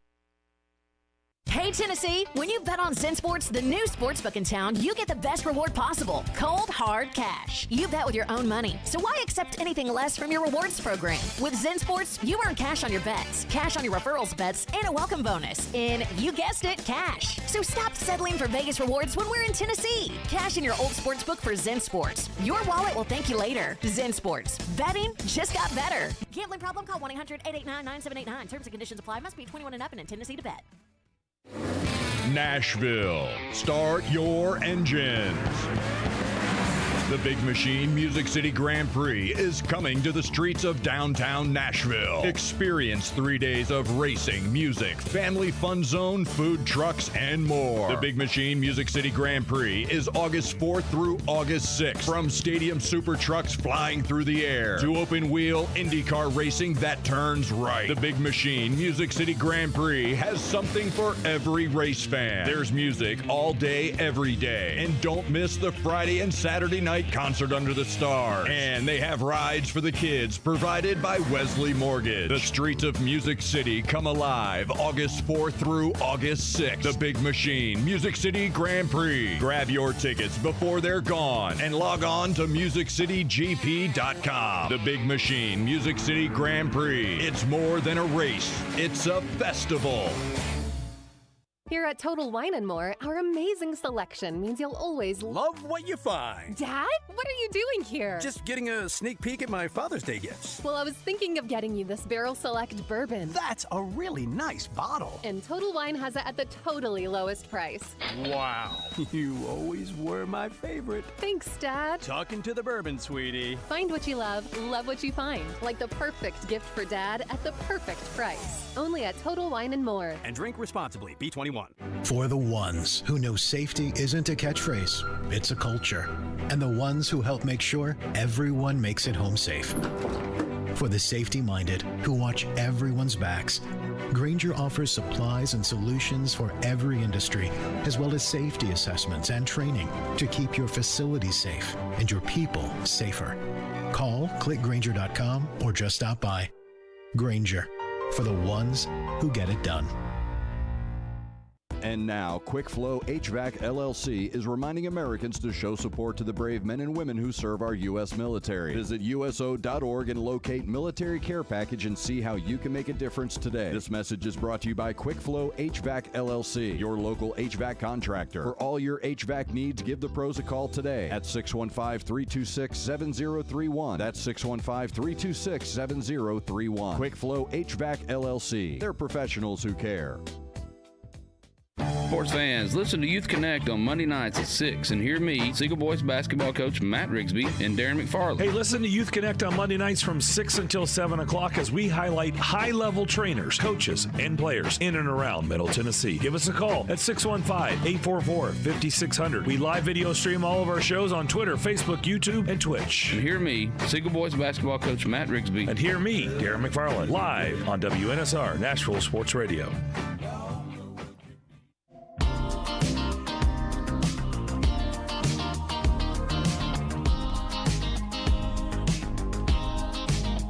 Text the Strike and Spare studio now at 615-844-5600. You're listening to The McFarland Show with Darren McFarland and Fox 17's Justin McFarland.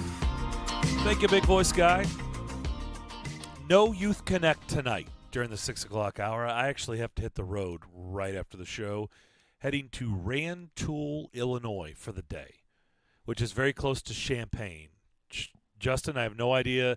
You're an Illinois guy. Do you know where Rantoul is? No.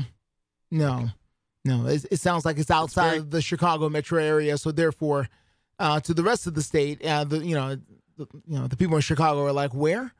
Yeah, they don't know anything outside. It's it's farmland. You mean the farmland? Yeah. Okay, close to Champaign, if that helps. Okay, Central Illinois. I guess. Sure. Sure. I haven't really broke it down. We just got to get there.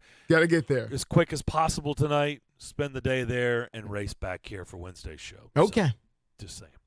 615-844-5600 is our phone line and our text line. Let's go to the phones. Let's go to Nate down in Columbia. Nate, what's up? What's up, guys?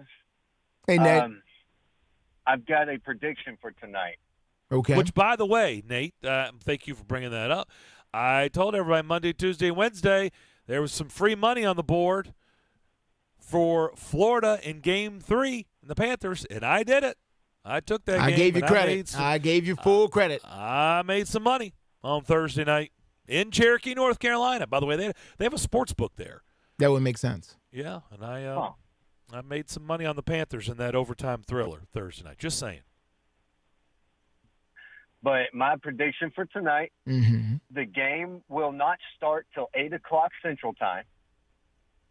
And because there's weather, for some reason, the NCAA has decided to start the game in the middle of a storm. I don't know if y'all seen that. Oh, you're talking about Hattiesburg- Tennessee? Okay, I was very confused. I'm like, the Nuggets play indoors at Ball Arena. What are we talking I didn't about? know. What I is was happening? very confused. What is happening? Well, Okay. I figured y'all want to talk to the balls because y'all just talked to Vince. Okay. No, All right, that's then. fine. No problem. We both thought you were I talking really did. about the NBA Finals. Yeah, So I we're like- really didn't understand I'm like, what the was Ball happening. Arena is enclosed. I'm like, I've what been are in we- it. It's, like, really? It's got a roof. What's happening? You didn't know that when it's raining outside, they turn on the sprinklers inside to make it seem like it's raining inside? Okay. Yeah, I was All right. okay. I'm just Okay. glad that we figured that out because I So- was sitting here tilting my head. I was very confused. We're talking about the weather in Hattiesburg, Mississippi. So they're going to delay, Yes. you think? 3 hours? I don't- 3 I hours don't- delay? I mean, yeah. I Okay. could see it. I could see it happening. And just because of what Darren has said and his track record this year, book it. Vols will lose tonight. Oh. Dang. So you think they Because lose tonight? because what did he say to Corbs? I'll see you in Omaha. So you think there's a Darren McFarland curse now, is what you're suggesting? That's what I think will happen. There's a Darren Well, McFarland Omaha curse, I according would to Nate. say if you feel that strongly after what I just told you I looked at when we were talking to Vince, I'd get on BetMGM and bet Southern Miss because those are really good odds to make some serious coin if you really believe Southern Miss is going to win. I'd bet Southern Miss if I were you.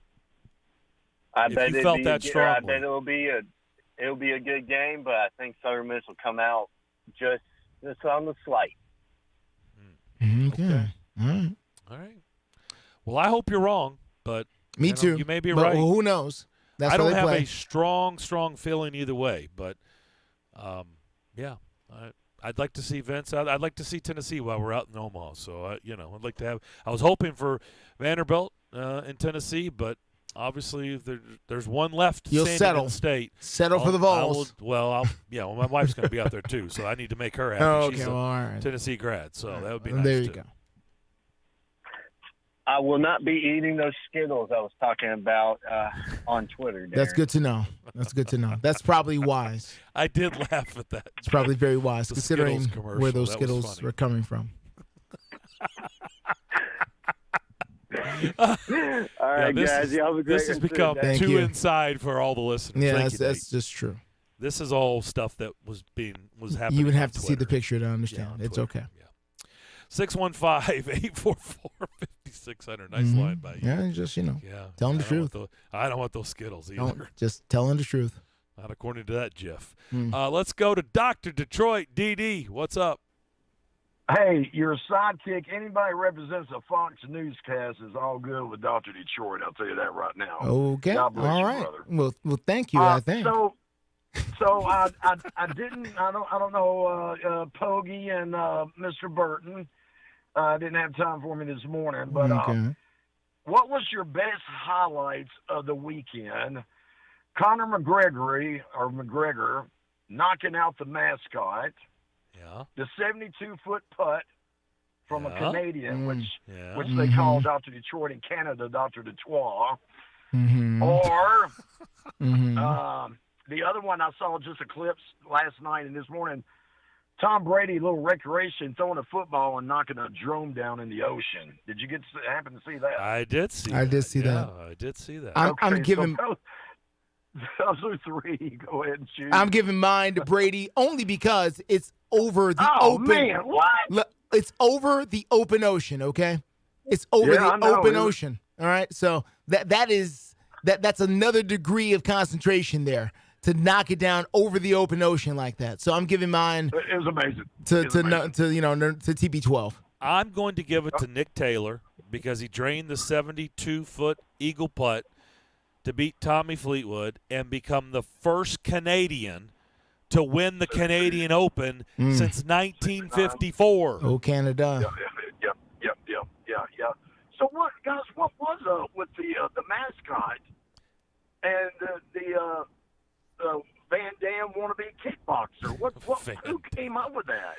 Well, look, shame on whoever put that together with the Miami Heat. Because the kids are going to be scarred for life. If you think bringing Conor McGregor into anything and it's going to go smoothly, you clearly have been living under a rock, because that's not how it works with Conor McGregor. You know, that's like letting Dr. Detroit do the same thing, wouldn't it, Darren?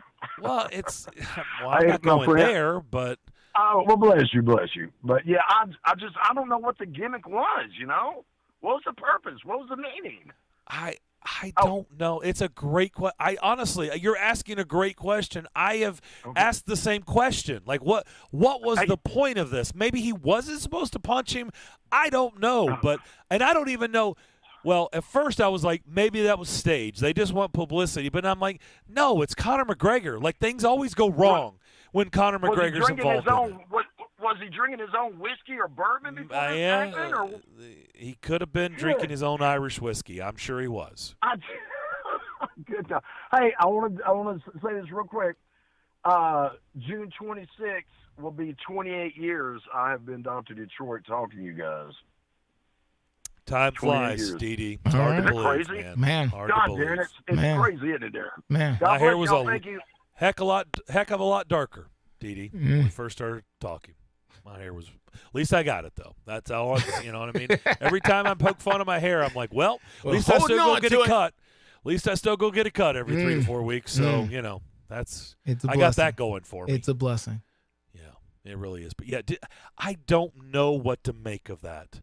Of the Conor McGregor thing? Because it's Conor McGregor. I think it's completely staged and fake. Why does anybody think it's real? Is it real? Because Conor McGregor probably did punch him. Yes. Because Conor McGregor punched him. But he punched him. But yeah, I mean, listen, we've been to minor league baseball games. People get hit all the time. Remember Tim Laker from back in the day, or it was the body slamming people on the field at Greer Stadium? I mean, that stuff was, it was full contact, but it was fake. Well, I mean, Conor McGregor is, one of the best MMA fighters in the world. So, yeah, I mean, it could have easily. At first, I was like, it's staged, and then I was like, well, it is Conor McGregor, and he probably did haul off. I mean, I know I've seen the video. I mean, he did. But I'm like, maybe they can figure out ways where he can, hit to the side, and it looks like he punched it. I know, like a movie. No, he probably just full out hit the mascot as hard as he can and probably did knock him out. Well, there are reports here that the person inside the mascot suit actually went to the ER. That's what's been put out there. That's when I thought I didn't know that. It was staged, because I'm like, they're looking for publicity, so they're gonna say he went to the hospital, but I don't know. I don't know what to believe. I don't know what to believe about this, because after watching the video over and over again, I refuse. I don't know. I mean, how big was the guy's head inside of that suit that Conor McGregor made that big of a dent there? I mean, it looks like he fell down too hard to me. I mean, I don't know. He may have fallen down too hard because he was out cold. Because he got hit? I'm just saying, Justin. Through that giant head? Yeah, we will know. Well, it's Conor McGregor. If it was, Teddy Bridgewater, then we could question it, right? Like, yeah, it's Teddy Bridgewater. Like, he's an NFL quarterback. Like, but it's Conor McGregor. Here's the thing. We're going to know the answer. We're going to know whether this was real or not, because if that mascot, if down the road, sues him, if that gets out, that he sues him over that, then we're going to know it was 100% authentic. I don't know. Might be a waiver in here somewhere. Boy. Like, how dumb do you have to be if you're – look, you don't make enough money as the Miami Heat mascot to not sign a waiver saying they're not liable for anything for you to get punched by Conor McGregor. You don't make enough money for that. And, they make you sign all kinds of stuff. I don't know. Really? I mean, I know. I believe that, but you're crazy if you signed up for that. If you who knows? Said you cannot, they are not at fault for anything that happens, and you're going to let yourself get punched by Conor McGregor? I mean, Did you? I imagine there's a mascot who says, "Yeah, I'm down with that. Okay, I'll get hit by Conor McGregor. It's for the gag, right? It's for the gag. Okay, yeah, let's go. Let's do it." What does he make? Like $250 a game? I mean, what does he make? I don't know. Realistically, $500 a game? I'm not sure, but I'm just saying for the gag. Mascots are all in. They have to be. That's the only way to do the job. I understand. So if part of the gag was having Conor McGregor clock you, then that was part of the gag. Now, did it go that way? I don't know how left it turned, but clearly, I don't think the intention was for him to end up in the hospital. No. So something's wrong. Kevin on our text line said that he did find it on FanDuel. He said, go to the search feature and put it. I did. I actually went to the search, and it still did not. I couldn't get anything to pull up on FanDuel, but he did find it at Tennessee minus 200 on FanDuel. So we've got – what did I say? DraftKings was at – I'm doing all this – I didn't write any of this down. What? DraftKings I said was what? 195? Minus 195. FanDuel was minus 200. BetMGM, Tennessee minus 225. I still can't believe that they're that heavily favored. That one, that's a lot, man. That's a lot on the road in a game 3. But, hey. Whatever. All right. Other people have weighed in on the text line. There's some stuff about DeAndre Hopkins that they'd like for us to answer. We can get back into that. Plus, we've got some audio on that front as well from a national perspective. So we'll do all that before we get out of here on this Monday as you listen to the McFarland Show on Nashville Sports Radio. Located at 5410 Murfreesboro Road in the heart of Laverne, City Slickers is one-stop shopping for all your liquor, beer, and wine needs and has been a multiple winner annually in the Best of Rutherford County voting for Best Liquor Store and Top Wine Shop. Featuring the lowest prices, the best customer service with unsurpassed knowledge, City Slickers offers the largest craft beer selection in Rutherford and southeastern Davidson counties and has beer on tap at its Growler filling station. City Slickers also sells mixers, sodas, snacks, tobacco products, and the Tennessee Lottery, and can place special orders and assist with all your events and even wedding planning. Make sure you follow City Slickers on all their social media or just give them a call at 615-280-7469. That's 615-280-7469. Located in the heart of Laverne, City Slickers.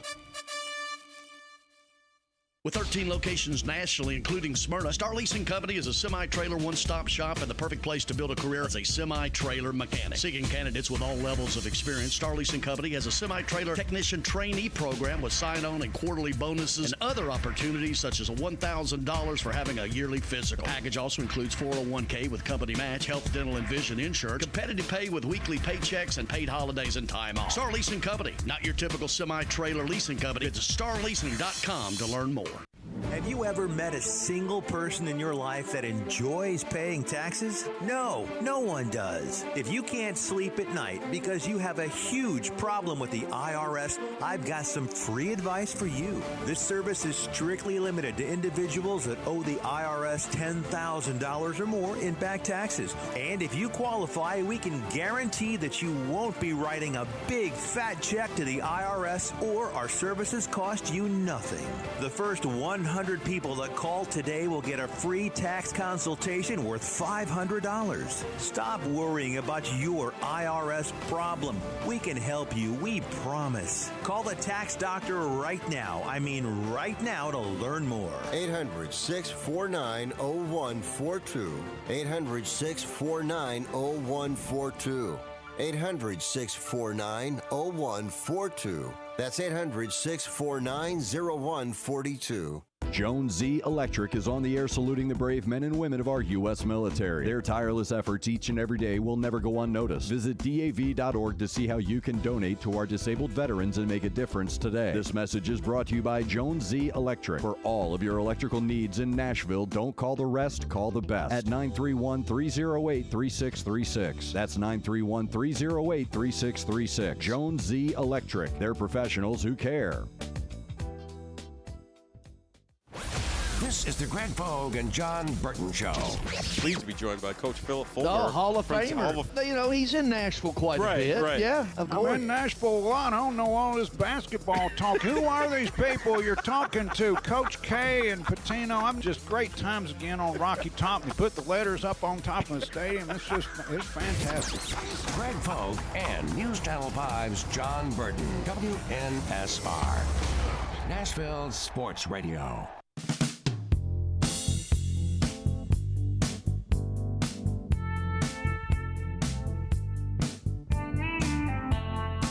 The McFarland Show, broadcasting live in Rutherford County on 107.9 FM. That is true. I listen to it every day here in Smyrna. 615-844-5600. Rich Eisen weighed in on DeAndre Hopkins on his national show. This is what Rich Eisen had to say about D-Hop and the Titans. Yeah, Rich Eisen, of course, he has that daily show out there he's on some of everything right now. So Rich Eisen talking about the deal with, not the deal, but the potential for the deal with DeAndre Hopkins. Here's what Rich Eisen had to say on the Rich Eisen Show. He's going to Tennessee to visit. A little visit. Tennessee. Mike Vrabel. You know, everybody thinks again Vrabel's from the Belichick coaching tree. He's from the Bill O'Brien coaching tree. He was on the staff in Houston. Now Vrabel's team gets the first visit with Hopkins, the 5-time Pro Bowl released by Arizona last month. So, you know, boy, do they need receivers there. You take a look at their receiving roster. Chris, you want to call up the Tennessee Titans depth chart? Oh, look here. Because you got Ryan Tannehill, and if Ryan Tannehill doesn't answer the bell, you've got two green quarterbacks, one less green than the other. Yep. Although you saw last year with Malik Willis struggling. They had Trey Burks. Where they turned to Josh Dobbs, and now you got Will Levis. This wide receiver core isn't winning any on-paper awards. Well, Traylon Burks, as we all know, was the guy that they drafted with the pick that they sent to Philadelphia for A.J. Brown, and he's got the same height-weight comp. And as I was saying in the draft on that night, like, that's great if you got the same height-weight speed comp, but you better have the rest of it. Right. Yeah, by the way, I have the same height-weight comps as a lot of NFL players. You know what I mean? Yeah, me too. We're not the same. So you kind of better, bring the rest of the game.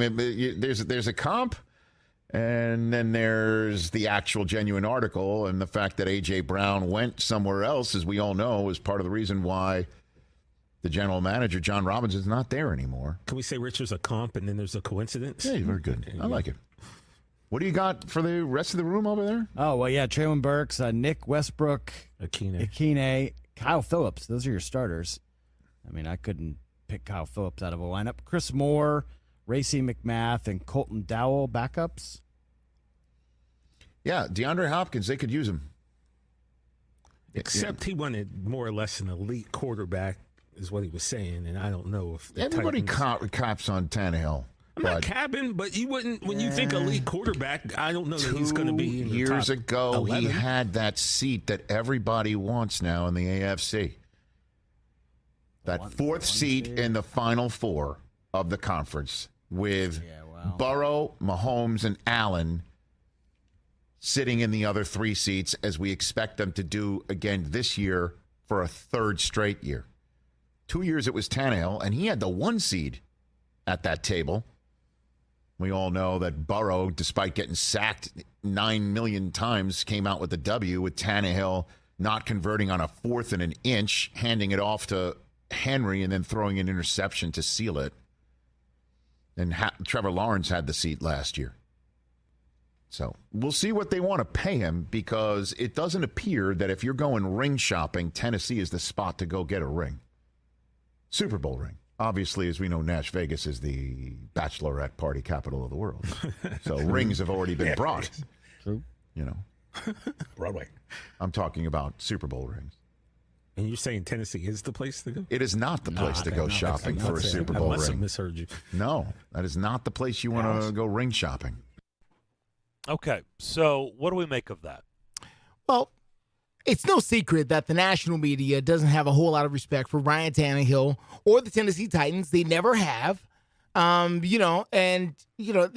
or not they are justified in that or not is a whole nother discussion. I think there are arguments both ways, but no one is going to be impressed with Ryan Tannehill when you compare him to the other, or should I say, when you compare him to the elite quarterbacks here in the NFL.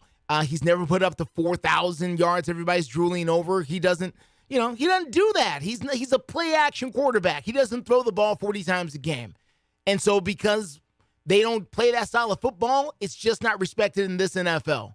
So whatever Rich Eisen has to say, and that's fine. I listen to Rich Eisen as well. He's a talented guy. But, listen, the Titans do not play the style of football that the rest of the NFL currently respects at all. They just don't. And so until they do, these kind of things are going to be said. Fair enough. Doug on our text line says, is DeAndre Hopkins' decision based more on his present level of talent, the kind of offense the Titans run, or the lack of money the Titans have available to pay him? Now, here's the deal. There's a whole lot of teams that everybody's deeming as a landing spot for DeAndre Hopkins that don't have any money either. No. So that actually some of them are in worse shape than the Titans. So it's that is where we got back to our range game. I feel like $8 million guaranteed for 1 year, and then whatever incentives you want to throw in there, whatever he could possibly make, 10, 12 million, whatever. But the 8 guaranteed is a very fair deal in my opinion. 10 if you are willing to go the 2 year, because the only reason I say it is because you may have to. DeAndre Hopkins may dictate, if you want my services, I have to have at least a 2-year deal. I will not do a 1-year deal like Odell Beckham Jr. Yeah. Okay. So if you have to do 2, I would go 10 million threshold guaranteed. 10 million, but it's got to be in that 8 to 10 million. That's the range they got to be in to me. That's where I am. I think that's fair. Obviously, they played this game with Julio Jones, and it was a horrible, horrible contract, and it did them in, and it's still doing them in. Mm-hmm. They can't do anything like that again. So this is something that'll keep them still cap-friendly, and they get the best wide receiver on their team in the same swoop. Yeah. Right? All right. We'll come back. We'll continue the discussion to wrap up Monday's show, and we'll do that next. Music City will be rocking June 23rd through the 25th with a different sound, the sound of NASCAR. Start your engine! The Ally 400 is back at Nashville Superspeedway, and this year, it's a night race. NASCAR in Nashville. It's guitars and fast cars under the lights. Visit NashvilleSuperspeedway.com to get your tickets for the triple header weekend, including the Ally 400, Tennessee Lottery 250, and the Rackley Roofing 200 today. Today on Hey Culligan, how smart is your water? Here's Tracy. Hey Culligan, I think my water might be dumb. Good news, Tracy. Your water's not dumb, it's just not talking to you. You can make my water talk. No, but the new Culligan Smart Drinking Water System can talk to your phone to tell you when your water filters need changing and help you meet drinking water goals. Now that's some brilliant H2O. You said it, Tracy, and we're already on the way. Let us help you out with a free in-home water test with the local Culligan water expert at Culligan.com. Here at Total Wine & More, you'll find what you love and love what you find. I like this flavored gin, but want something new? You'll love this one. Wow! Oh, you're good.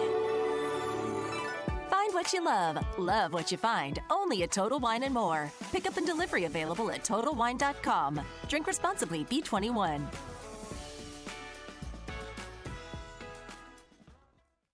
Post-COVID travel is on a surge. Many of you are traveling for fun because you've been locked up for 2 years. Listen, whether you're traveling for fun to Italy, Greece, Spain, France, or somewhere else fun in the world, or USA, now is a great time to book before the crowds hit and save. Plus, with a strong U.S. dollar, you'll get more travel bang for your buck. Right now is a smart time to make your reservations and call low-cost airlines. With one phone call, you can let us us do all the work for free. We'll shop hundreds of airlines, hotels, resorts, and give you a way to save huge money on your vacation plans. And if you call right now, we'll give you a free hotel room with a qualified travel purchase. So call right now. 800-704-1662.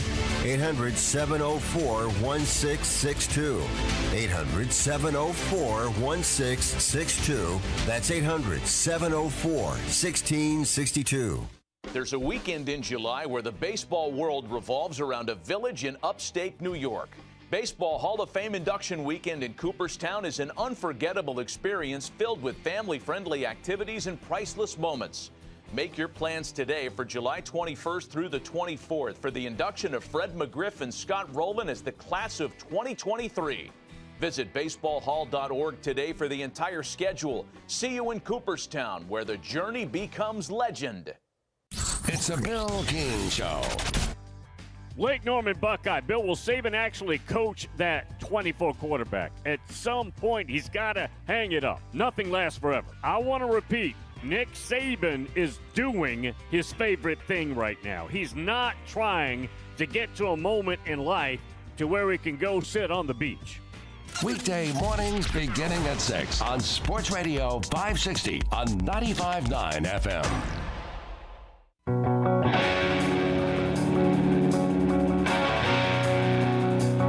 You're listening to The McFarland Show live on WNSR Nashville Sports Radio. We got the best bump music in the biz. Mm-hmm. Back here for a couple more minutes. There is word, this is coming from Elliot Friedman on Twitter. There is word this afternoon that the New York Rangers and Peter Laviolette are gaining momentum. Huh. Nothing is done until it's done. But barring a swerve, it's looking like Laviolette as the next Rangers coach. At this point, I want to see Lavi coach every team in the NHL. He might get a chance. I mean, he goes about 3 to 4 years, and then he's out. But then he lands right away. He gets bounced out on the street and lands right away. So at this pace, I mean, he'd have to do it for a long time. But he has coached a lot of teams in the NHL. Darren, real quick, from Southern Miss Baseball, I don't know if you saw this 14 minutes ago. As of 3:35 Central Time, we are in an inclement weather delay. We will provide updates as they become available to us. That is it. Okay. Maybe Nate was onto something. Mm-hmm. Doesn't look good. So, real quick, DeAndre Hopkins, and we can discuss this more this week. Sure. Okay. If I just asked you right now, how do you think? What do you think DeAndre Hopkins does for the Titans season? How much does it change the Titans season in your opinion? Does it give them another win? Does it give them a couple of wins? What do you think it does for them? Forecasting. Boy, it's worth another win, just one. Even if he's nothing but a decoy on the field. Now, he's got to play first, and that's the trick to all of this now, isn't it? He's got to actually get on the field and be healthy while on the field. But if he can get on the field and be healthy while on the field, I think he's worth another win. Okay. Nothing wrong with that. Think about that a little bit more. I will. We'll discuss that more this week. I'm out tomorrow in Illinois, but I'll be back on Wednesday. So we can get into that. We got Braves baseball on Wednesday as well. They start just after 12:10. 12:10, first pitch. Yes, correct, sir. All right, Darren, safe travels to Illinois. Thank you. Thank you, everyone, for listening. Of course, we'll be back tomorrow starting at 2 p.m. And good luck to the Vols tonight and the NBA Finals, all happening.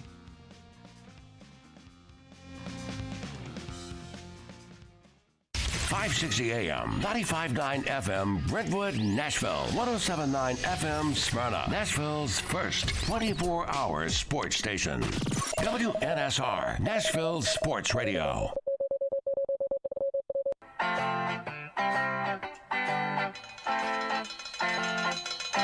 If you're just joining us, Perloff is putting the finishing touches on 16 ounces of peanut butter. The man is a legend. Got the closer spoon, and Andrew Perloff, like Usain Bolt, cruising to the finish line.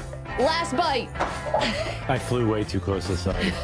Now I'm about to throw up all over the sun. Something feels wrong. Yeah. Something looks wrong. I don't feel well. I'm glad I got through the first jar. That second jar was the biggest mistake of my entire life. Yeah. I was doing so good. It took years off your life. Thank you, Ack, for correcting his grammar. Ack, honestly, I can choose which way to throw up. I'm definitely going in your direction. So stop talking. They are Maggie and Perloff on CBS Sports Radio. Peanut butter down, jelly down. This is just a show of warriors. I'm starting to feel very proud of myself for eating 17 ounces of jelly. I've done it. Perloff did peanut butter in March. I just did jelly today, and now we can.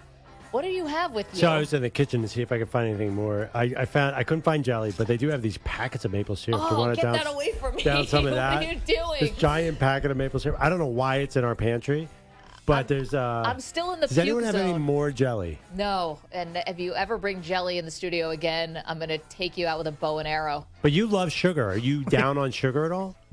You'll probably be back on the sugar bandwagon. I mean, I'm pretty much in a sugar shock. You saw my hands were shaking as I was eating. That worried me a little bit. Yeah, This it feels like a worried me good time for too. some Sour Patch Kids.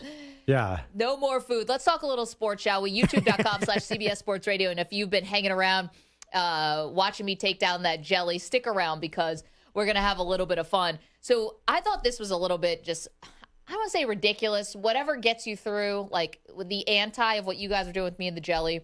Usually you try to motivate people who are around you, try to motivate them in a positive way like the Weedos and the Purple Drinkers did for me. Eric Spoelstra was talking about, he must have been asked, I guess, about Novak Djokovic, who just won the French Open, but is obviously the country mate of Nikola Jokic. Serbia. These two guys would go together, okay? But apparently Spoelstra is really taking a lot from Novak. We were actually just reading that. He was talking about the Mamba mentality. We have a very mentally tough team. We do believe in that. We have a very stubborn and defiant group, and I think it's good to have a little bit of defiance from time to time. Well, they're going to need a whole hell of a lot of it. I mean, this has been the mantra, Perloff, of the Miami Heat. Every time you think that they're out, the whole backs against the wall stuff. But to me, this is going to be too big of a hill to climb for them. The Nuggets have shown they can beat them every which way. The only thing that gives Miami a prayer, and it's not Tyler Hero being upgraded from doubtful to questionable. The only thing that gives Miami a prayer to extend this series is if the Nuggets just take their foot off the gas. Yeah, I mean, it's interesting to me how confident and calm Spoelstra sounds there because he's been there a lot of times. But, listen, they're so resilient. How come they lost to the Lakers in that finals? I mean, mental toughness has its limit to how far it can take you in the NBA titles. If you have consistently matchups where you have two guards covering Jokic, the two-time MVP, you're going to lose that series. Yep. So I don't care how mentally tough you are. This is just a matter of talent, right? And also the other thing, too, is the Nuggets are just as mentally tough. Or I don't know if just as mentally tough. They're kind of like the Heat. They play as a team. I think they're pretty resilient as well. So if Miami was going against a mentally weak team, maybe that would all help. Maybe that Djokovic mentality, whatever that is, would help. But I think the problem is the talent is so strongly different here. Denver is such a more complete team. They're such a taller team. They're a more skilled team. Everything that there's no mental edge that can work. Nothing you can do in your head is going to get over that. I said it after game 2, and I'm going to stand by it tonight in game 5 in an elimination game, which is I think game 2 was the scare that the Nuggets needed. There were questions about effort. There were questions about whether or not mentally they were tough enough. And I think those were answered with a big comeback in game 3 that ended up being historic with Jokic and Murray both having 30-point triple-doubles and Jokic having a 30-20-10 triple-double, which no one had done in finals history. That was the resounding, emphatic, we are responding like we are not going to have a letdown for a second game. And then in game 4, quite frankly, they were just the better team. Can we listen to Michael Malone, please, Stu, on the mentality he's trying to tell his team with the 3-1 lead?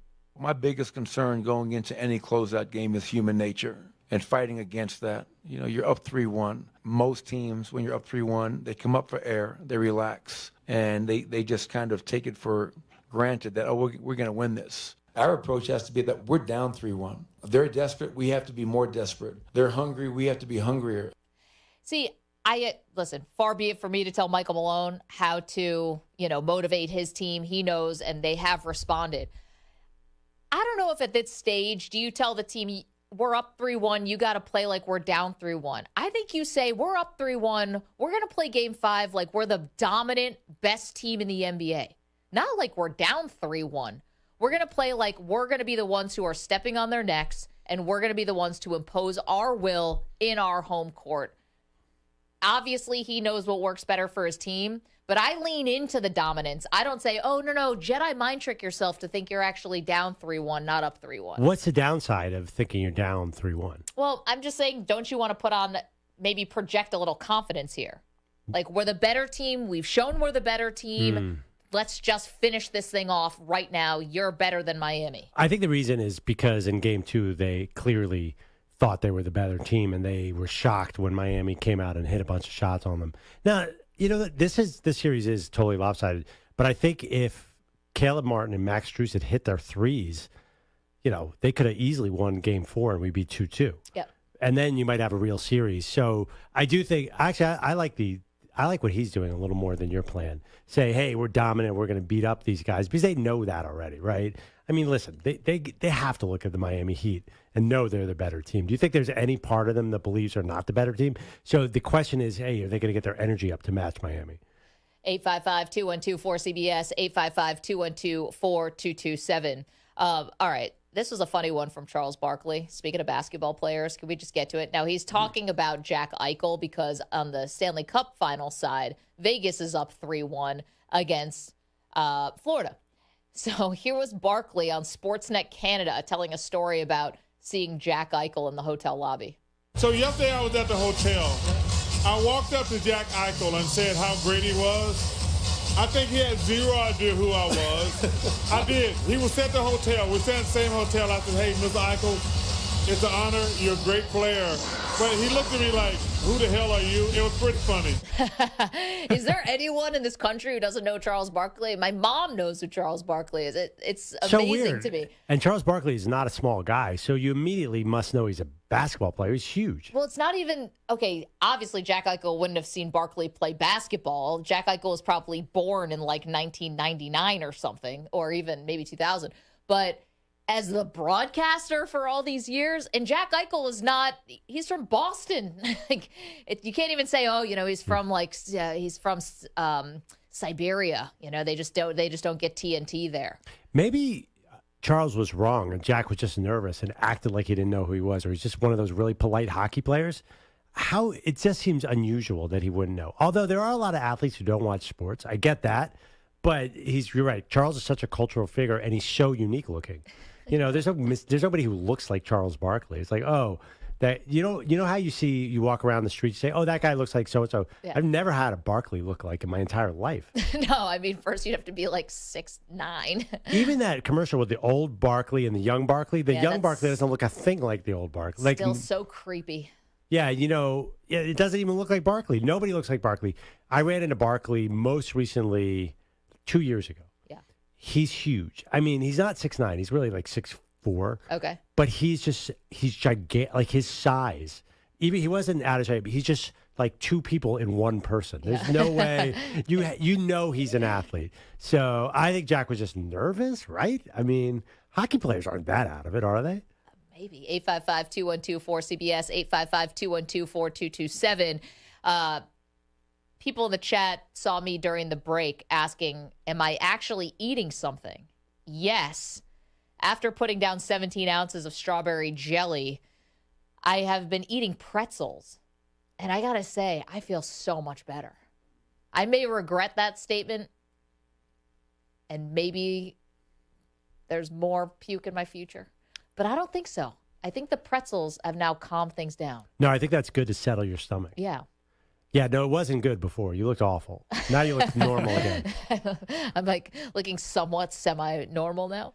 Yeah, I mean, how much did you kind of went light on lunch, right? I assume. Yeah, I did. Smart move there. No, I think also your body, to absorb some of the sugar, maybe you'll shake less to have a little actual normal calories in there.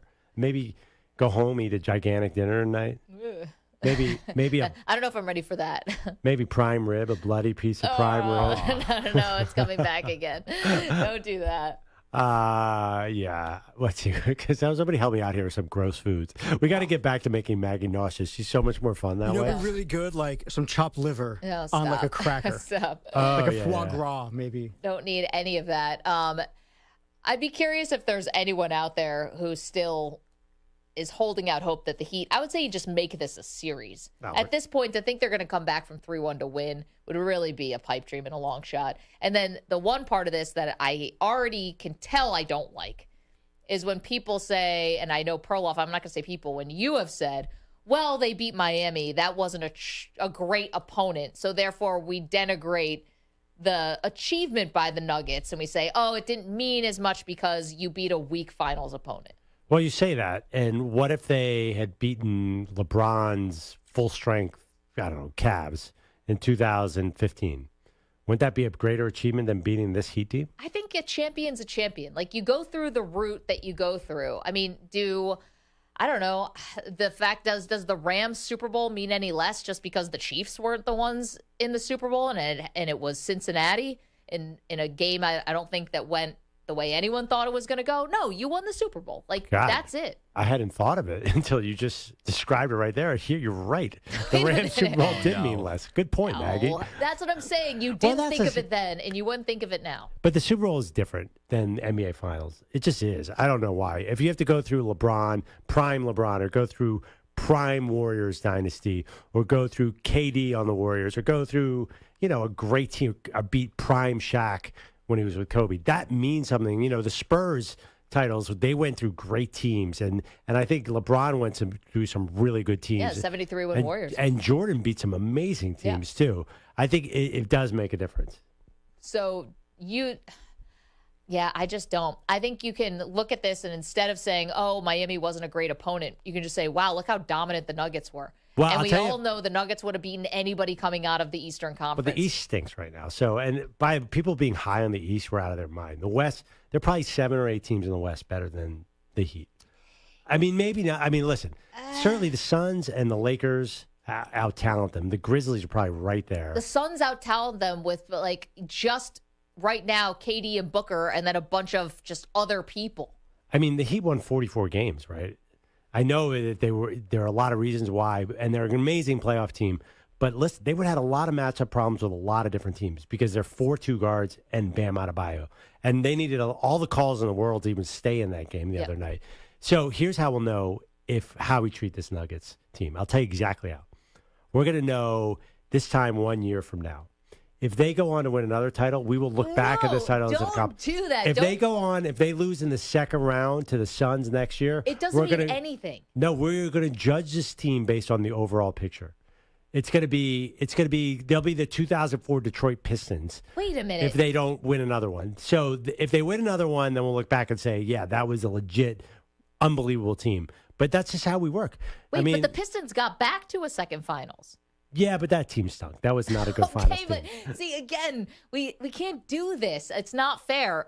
No one says now about the Bucks, like, oh, I guess they weren't like a great finals team. They won that finals.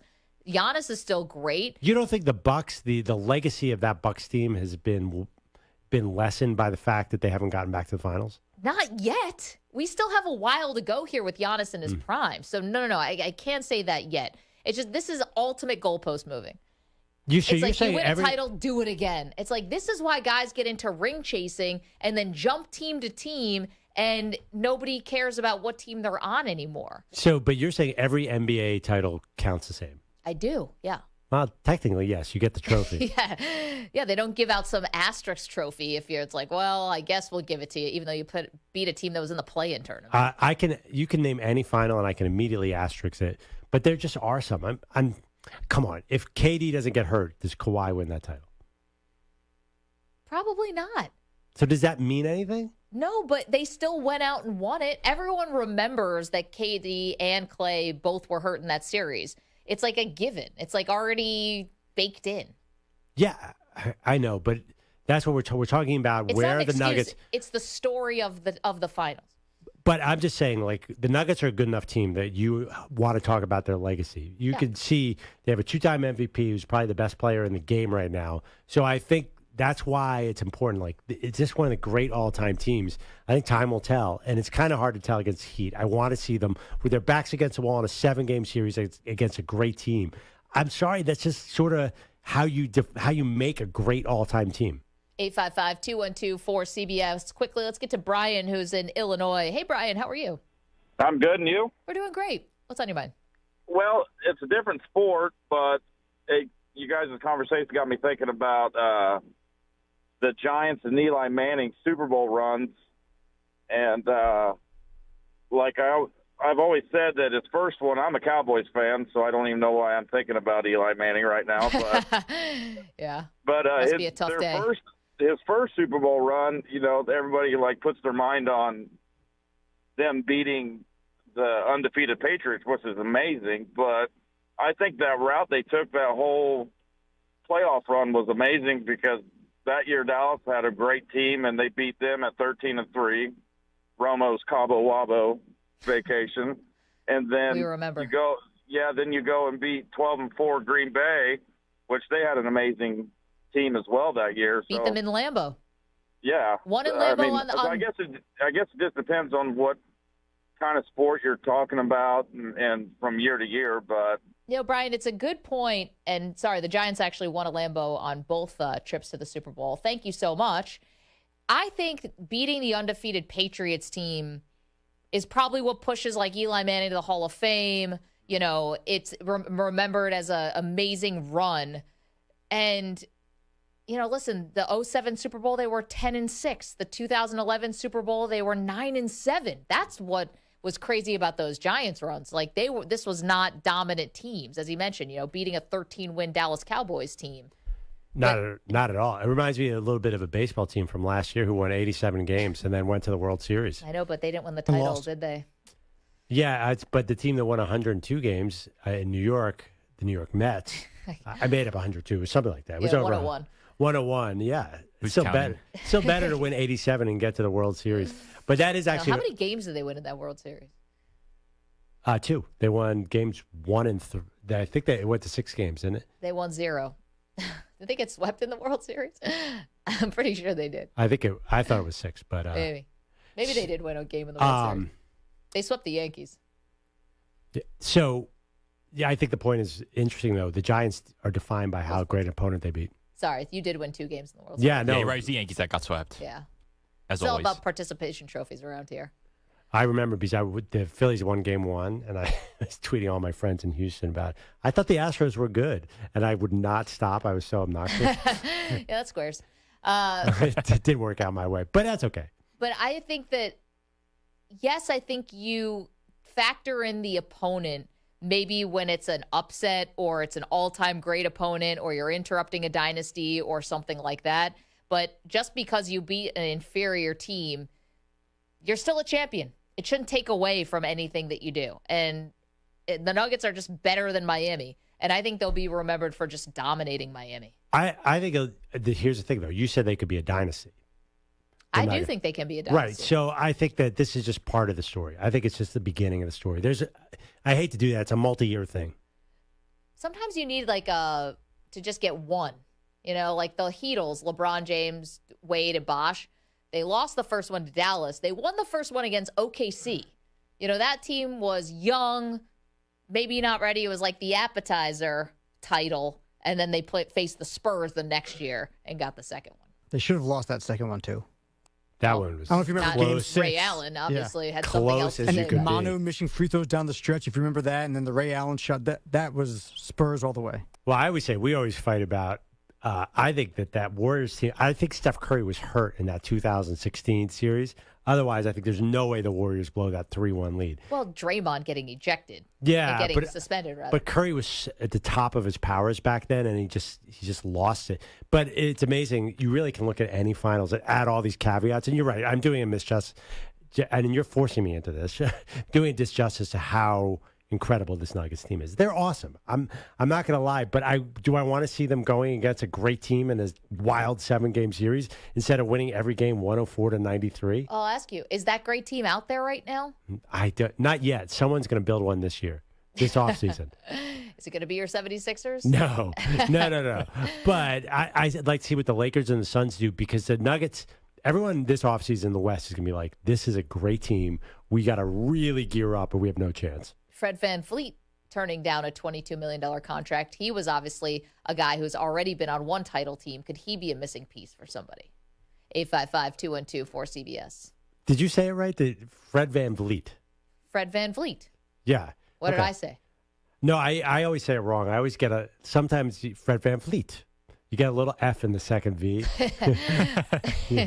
I hate it when I get Fs in my second V. 855-212-4227. I can see myself in the live stream here, youtube.com/CBS Sports Radio. And I think I look pretty healthy again. No, you're back to normal. You were not. I got color in my face again. Hour ago, you were not. Yeah. The jelly has now really made its way through my bloodstream, all in my brain, settling in nicely. Yeah, I would say the moment when you were shaking and your face was a little bit like with greenish tint, that was a low point. Coming up, where was Aaron Rodgers this weekend and why is it important to you? We will tell you in just moments. It's Maggie and Perloff on CBS Sports Radio. We're also streaming on the absolutely free and crystal clear Odyssey app. We are on SiriusXM channel 158, youtube.com/CBS Sports Radio. Grainger presents the ones who get it done. After 8 months, including the exhilarating playoffs, the hockey season is coming to a close, and the Stanley Cup final is finally upon us. The ultimate goal now is in reach for the conference winners, facing each other in the fight for the Stanley Cup trophy. Who will be the ones to get the job done? Only time will tell. The ones who get it done has been sponsored by Grainger. Call or click Grainger.com or stop on by. Say, for the ones who get it done, Grainger is offering high-quality supplies and solutions for every single industry, as well as access to product specialists who have the knowledge and the experience to answer your toughest questions. Plus, their commitment to being your safety partner can help you keep your facility safe and your people even safer. So call, click Grainger.com or just stop on by. Grainger.com. At SimpliSafe, we know during a break-in, every second counts.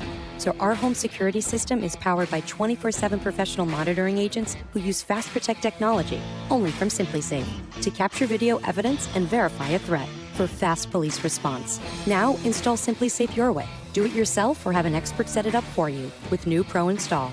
Get 20% off any new system with Fast Protect monitoring at simplisafe.com/radio. There's no safe like SimpliSafe.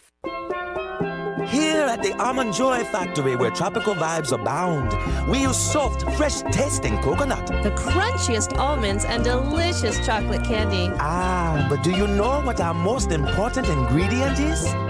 Sometimes you feel like a nut. Sometimes you don't.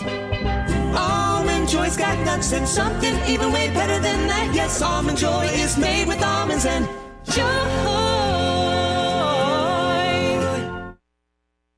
Bob's Steak and Chop House, located in the Omni Nashville Hotel, is a nationally renowned steakhouse specializing in the finest corn-fed Midwestern prime beef. The menu formula is simple: incredible meat, gigantic shrimp, fabulous salads, and decadent desserts. Start your experience at Bob's with the fried calamari or fresh scallops seared in Texas burnt honey. All the beef at Bob's Steak and Chop House are USDA prime cuts, from the traditional filet of tenderloin and ribeye to the adventurous Kansas City bone-in strip. They even have 2 different surf and turf options. And if you're looking for the other white meat, Bob's Steak and Chop House serves a dry-aged pork tomahawk with homemade applesauce. Fresh seafood is on the menu, from salmon to scampi, and even fresh lobster tail. For reservations, give them a call or log on to the Omni Nashville Hotel website. Bob's Steak and Chop House at the Omni Nashville Hotel. Green Line Landscaping is on the air saluting the brave men and women of our U.S. military. Their tireless efforts each and every day will never go unnoticed. Visit DAV.org to see how you can donate to our disabled veterans and make a difference today. This message is brought to you by Green Line Landscaping. For residential and commercial landscaping and hardscaping, call the specialist today at 615-710-7067. That's 615-710-7067. Green Line Landscaping. They're professionals who care. It's the McFarland Show with Darren McFarland and Fox 17's Justin McFarland. We've heard collaboration more than I think I've heard in my... It is the word of the year for the Titans right now. So is that your It's word, Rand, collaboration. or was that already here and you've become groomed to the word collaboration? I would say it's our word. Okay. Right? Yeah, And I say another our. collaborative phrase there. Thank you, man. The McFarland Show with Darren and Justin on Nashville Sports Radio WNSR. Golfers, swing into Edwin Watts Golf Shops. We've been serving golfers since 1968. Let us help you find the hottest gear from bags, balls, shoes, and apparel. All in stock at the best prices. Come in and test drive the latest arrivals from Titleist, TaylorMade, Callaway, Ping, and more. While you're there, get custom fit by one of our golf experts. Edwin Watts Golf Shops, home of the 90-day satisfaction guarantee. Shop us in store or online at EdwinWattsGolfShops.com. Five-state forecast. Your exclusive National Sports Radio WNSR Skyscan forecast. For this afternoon, we'll have sunshine, the high 78. Partly cloudy tonight, low 54. Can't rule out a shower to start Tuesday, otherwise sunshine, high 80. Straight thunderstorm Wednesday. Utilizing the resources of the Weatherbug Network on National Sports Radio, I'm WNSR's meteorologist Jim Rinaldi. Sports Radio WNSR. Titans fans, listen to the McFarland Show as we talk two-tone blue weekdays 2 to 4 live on WNSR, National Sports Radio.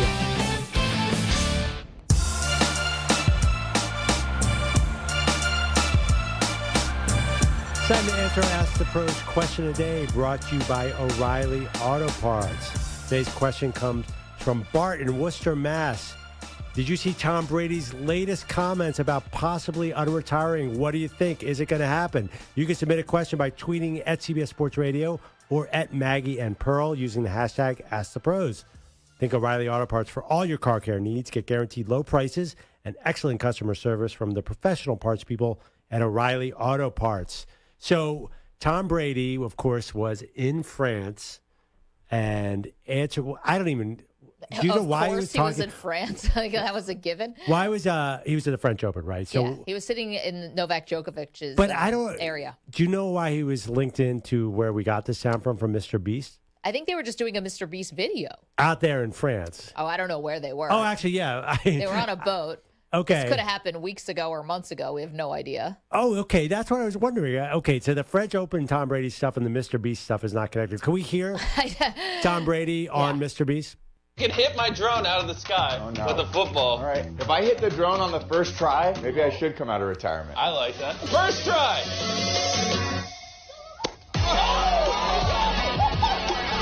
Nolan, put your sunscreen on. So Brady hits a drone out of the sky. Apparently it was like a very expensive drone out of the sky and made the joke about, if I do this, I'm going to come out of retirement. I think Brady is definitely coming back. I don't think we've seen him his last game in a football uniform, but I don't think this does anything for me. This isn't my evidence here. This is just him messing around. He's clearly trying to make up for lost time with his kids by putting them in a Mr. Beast video. Oh, yeah, the kids there too? Okay, well, you're right. Then this is way too laid back and silly.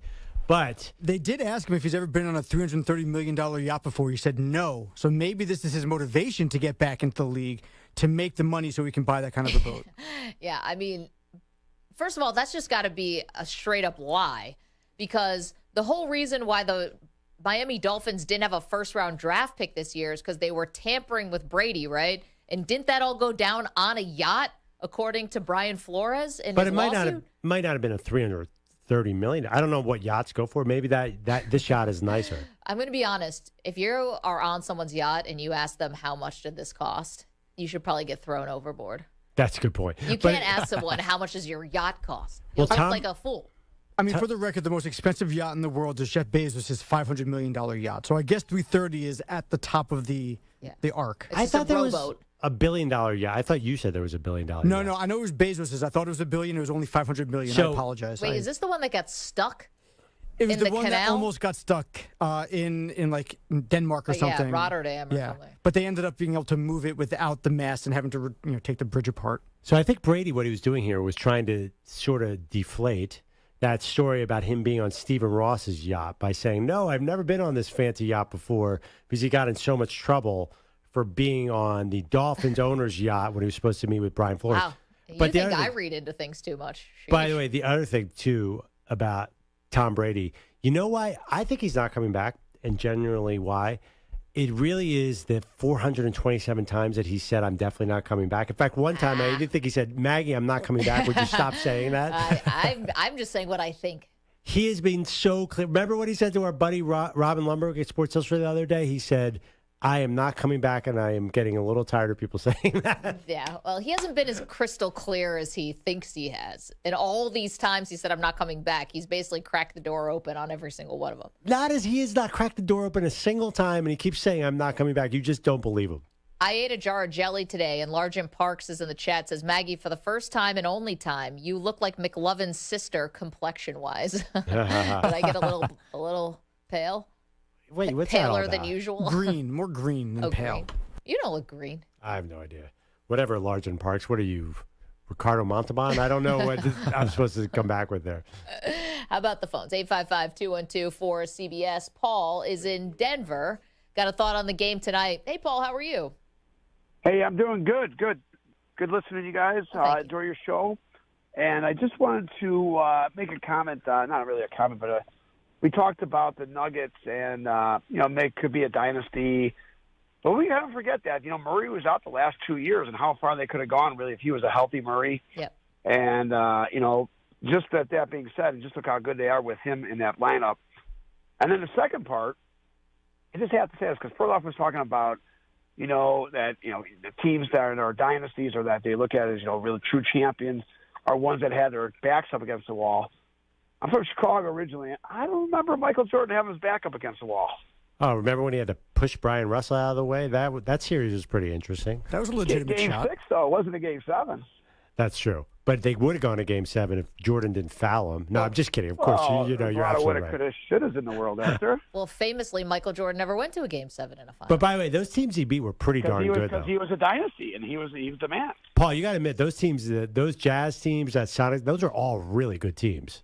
Very good teams. Very good teams. That's why they hate Michael Jordan more than anybody, because they should have all won. Well, and that's, I think, but there was one guy in the way. Paul, thank you so much. Good luck to your Nuggets tonight in Game 5, a closeout game. But this is why I think football-wise, this is what Mahomes might end up doing to a lot of really great quarterbacks in the AFC. There could be a Michael Jordan effect as long as he stays healthy and doesn't leave to go play baseball or something. He is going to keep good quarterbacks from getting maybe one or even multiple bites at the apple. I mean, he just, again, the Bengals and the Chiefs meet in the AFC Championship game last year. Could have been another shot for Joe Burrow, but Mahomes is standing in the way. Could it be a constant roadblock for Josh Allen? Looks like it will be. Could it be a constant roadblock for, Justin Herbert and Trevor Lawrence and, Lamar and a bunch of these other good AFC quarterbacks? So Mahomes has been there 1, 2, 3, 4, 5. He's been there 6 years, won 2 Super Bowls. And been to 3. Been to 3. I mean. And he didn't start his first year, remember? That was Alex Smith. We'll see. But Jordan, went to 6 finals and won 6 finals. It's just a little different. It felt Jordan, and also the way basketball is, you just weren't going to beat Jordan. I know you maybe be more of a LeBron guy, but Jordan was so dominant. I just don't think Mahomes, you have to admit, yes, the Chiefs are going to win a lot of Super Bowls, but there's not this inevitability to it. Even last year, I mean, that was pretty darn close. I know, and then Mahomes is limping around on one ankle, and he still beat them. Yeah, but there could have been a call one way or the other. It wasn't like Jordan, where Jordan would just hammer guys in the finals. It's just a different sport, so I don't quite see it the same way. And by the way, that thing about the Jamal Murray injury, the Nuggets, they might have won one before this if Murray had stayed healthy. But listen, that's why we have so many different champions now. If Chris Middleton had been healthy after their title, right, maybe the Bucks win another one. Or if Anthony Davis was ever healthy, maybe the Lakers win another one. That's why I'm a little worried about the Nuggets. If Kawhi's healthy, maybe the Clippers win one, but yeah, he never is. But that's why the Nuggets, it's not going to be easy for the Nuggets to go on a dynasty run. It's going to take a lot of health. I mean, listen, that's why we have a new champion every year in the NBA. There's so much parity right now. I don't feel like the Nuggets are so superior that they're just going to be like Jordan's Bulls. It's just not going to happen anymore. YouTube.com/CBS Sports Radio is where you can watch the show. If you're new to the show in today because I ate that jar of jelly, hit subscribe. We also have a podcast that we do every day, the Maggie and Perloff Show podcast, where we do podcast-only content called The Extra Shot. Today's Extra Shot is all about hometown heroes after Canadian golfer won the Canadian Open. We went through some of our other hometown heroes who won titles in their hometown. I realize Canada is a huge country, but it was a big deal. Yeah, Nick Taylor, turns out, I did call you out on this, is born in Winnipeg. I think he grew up in British Columbia, not from Toronto where the RBC was. So doesn't matter. The whole country was taking credit. I just feel if you're Canadian, you felt that's kind of a diss to call that a hometown. But no, of course. No, I feel like all the Canadian people were really leaning into it. They loved it. We did have an interesting debate. I'm curious. I think everyone agrees with you, but I don't think of Ricky Henderson. Of course, the first team you think of is probably the A's, but he was on so many different teams and so good on so many teams that I feel like he's not like Cal Ripken to the Orioles. We had a big debate about that. Do you guys think it's Ricky? I put Ricky Henderson on my list, and I put Cal Ripken on the list of hometown heroes because Ricky Henderson, in 4 different stints, played 14 seasons with the A's. The next closest team was the Yankees, where he played 5 seasons. Yeah, but those Yankee seasons combined years to me were very impactful. Well, of course they were, but the Oakland years were very impactful too. Were they all those years? It can't possibly be. I don't remember the A's being that good for that long. So he was there. Anyway, I just always picture, Marco, I want to hear, you're wearing a Yankees hat. I'm surprised that Ricky played 14 years for the A's because the first stint was the longest one, I would think. The impactful one was when he went back to the A's, 89, helped them win a World Series, but then he was gone like 3 years later. 14 seasons with the A's, 5 with the Yankees, 3 with the Padres, 2 with the Mets, 1 with Boston, 1 with the Dodgers, 1 with Anaheim, 1 with Seattle, 1 with Toronto. It's like Ricky Henderson at the end. Like, why would he ever, he's going to keep taking these 1-year deals. But the reason why he was a hometown hero is because Ricky Henderson was drafted out of Oakland Technical High School and was so Oakland. He's like as Oakland as like Marshawn Lynch's Oakland and Dame Lillard is Oakland. And, Dennis Eckersley was another guy who was super Oakland, but he also went and played and had success with other teams. Okay. I'll take your word for it. So I took Ricky. Yeah. I do think that Ricky did wear that Yankee hat with pride, though. That was a big deal to him. I've heard him. I mean, a 5-year stint with the Yankees is a big deal. He's inducted in the Hall of Fame. What hat's he wearing? Oh, definitely Oakland. No, I'm not disagreeing with that. But it's not. I'm just saying it's a little different than Cal Ripken. Well, Ripken is a very unique. That's guy born in Maryland, played for the Orioles 20 years. And when you say he's very Oakland, by the way, I feel like Ricky is almost a Ricky unto himself. Do people in Oakland all talk about themselves in third person? Is that an Oakland thing or is that a Ricky thing? I think people in Oakland are proud of Ricky Henderson as like a. Yeah, I don't know. Ricky was sort of a unique person in a good way. But remember that story? Have you guys ever heard that story that he took his first check? And, got it framed. Got it framed, yeah. I don't know if that's Oakland or just Ricky, but whatever. It's awesome. He's amazing. That is unique, I think, on Ricky. The $1 million check framed. The finance department calls. Did you not receive the check? It's like, I framed it. Yeah. That's not Oakland. That's Ricky. That's great. Although Marshawn Lynch would do something like that, too. So maybe there is something. 855-212-4CBS. 855-212-4227. Coming up, the one feud we never thought we'd see in sports, but it has landed right on our doorstep. We'll get to that. We mentioned Aaron Rodgers. We get to him as well. Don't move. More Maggie and Perloff on CBS Sports Radio after this CBS Sports Update with Marco Belletti. CBS Sports Radio. Sports Flash. Well, guys, the new PGA Live Golf marriage is now facing government scrutiny as the U.S. Senate's Permanent Subcommittee on Investigations has now opened a review on this alliance along with the Saudi Arabia's Public Investment Fund. Heat faced a daunting task, down 3-1 to the Nuggets. Game 5's in Denver tonight, but Kyle Lowry and his club very familiar to that no-quit mentality. We believe in ourselves. We believe in what we could do. We know we down. Unfortunately, we're down 3-1, but all we got to do is take it one possession at a time, 1 minute at a time, 1 second at a time, and just continue to believe in what we do, believe in our game plan, understand what the game plan is, and just be positive. Now it's possible Miami gets back an important piece for tonight. Tyler Hero has been upgraded to questionable. He's been on the shelf since breaking his right hand on April 16th. He's expected to give it a go. Miami could use him, try to become the only second team to ever rally from 3-1 down in the NBA Finals. And Fred VanVleet might be looking to cash in. Reports are he's going to decline his $22.8 million option for next year and become a free agent. 29-year-old has spent his entire 7-year career in Toronto, including winning a championship, averaged over 19 points a game last season. I'm Marco Belletti. Looking for CBS Sports Radio online? Your favorite hosts and the best sports content and entertainment are available 24/7 on social media and YouTube, and in the palm of your hand with the free Odyssey app. CBS Sports Radio. Bill King of the Bill King Show, 6 to 9 in the morning, Monday through Friday. Check it out every day. College football centric, brought to you by the Omni Nashville Hotel. At Lowe's, they believe in giving back to the communities they serve. That's why they're partnering once again with HGTV to honor people making a positive impact in their communities with the second season of HGTV's Build It Forward. Inspired by the Lowe's Hometowns Community Impact Program, hosts Tanya Nyack and Shane Duffy are traveling the country to surprise deserving community members with life-changing home renovations. Watch Build It Forward Saturdays, 6, 5 Central, part of Rescue Saturdays on HGTV.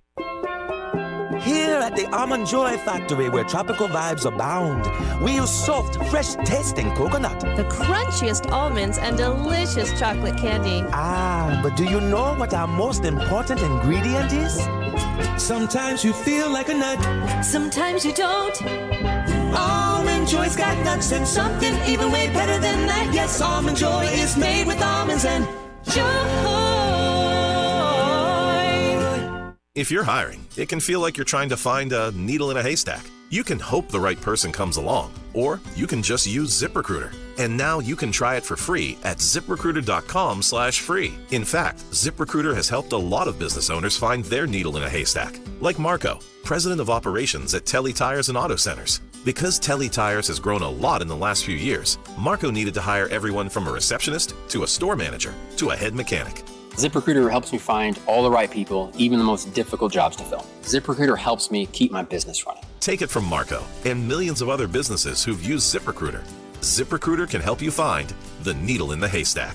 See why 4 out of 5 employers who post a job on ZipRecruiter get a quality candidate within the first day. And right now, you can try ZipRecruiter for free. That's right, free. At ZipRecruiter.com/free. That's ZipRecruiter.com/FREE. ZipRecruiter.com/free. ZipRecruiter, the smartest way to hire. Deerview Land Specialists is on the air saluting the brave men and women of our U.S. military. Their tireless efforts each and every day will never go unnoticed. Visit DAV.org to see how you can donate to our disabled veterans and make a difference today. This message is brought to you by Deerview Land Specialists. For quality service that goes above and beyond, call the pros today at 931-607-3519. That's 931-607-3519. Deerview Land Specialists. They're professionals who care. Just because you can't see it or smell it, radon gas is everywhere. Caused by natural radioactive decay, it is the leading cause of lung cancer in women, children, and non-smoking men. And with Davidson County homes testing higher than the national average, now is the time for radon testing. Radon Mitigation is Nashville's licensed and NRPP certified radon mitigation company who can test your home, install systems, and maintain continuous meters for daily readouts on their simple-to-use app. Or you can test at home yourself by picking up one of the free DIY at-home test kits. Let Alex and his team at Radon Mitigation make your home a clean air home. Give them a call today at 931-47-RADON. That's 931-477-2366. Or online at ChooseRadont.com. That's ChooseRadont.com. Hey, I'm Alex with Radon Mitigation, proud sponsor of the Atlanta Braves on WNSR. Do you hear that? Asthma triggers are everywhere, from dust mites, pet dander, and pollen, to smog and smoke. An asthma attack can strike anywhere, anytime. Be prepared with quick-acting Primatene Mist. Clinically proven to open airways quickly. It's the #1 FDA-approved asthma inhaler available over the counter. Primatene Mist. Breathe easy again. Use as directed. Sponsored by Armstrong Pharmaceutical. The Jim Rome Show. I get a lot of vacation.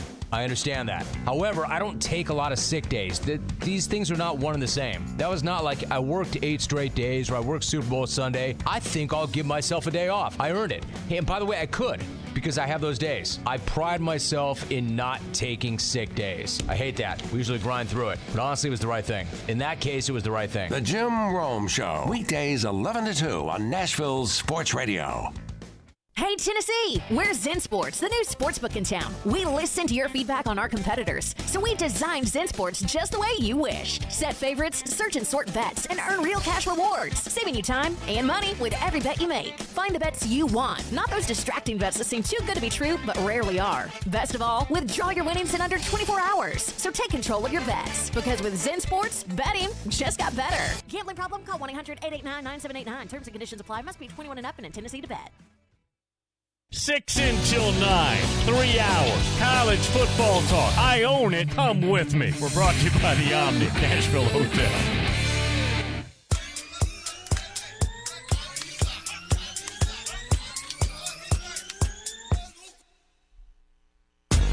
Welcome back to Maggie and Perloff. If you're listening or watching the show today, youtube.com/CBS Sports Radio, you're hitting us on a historic day.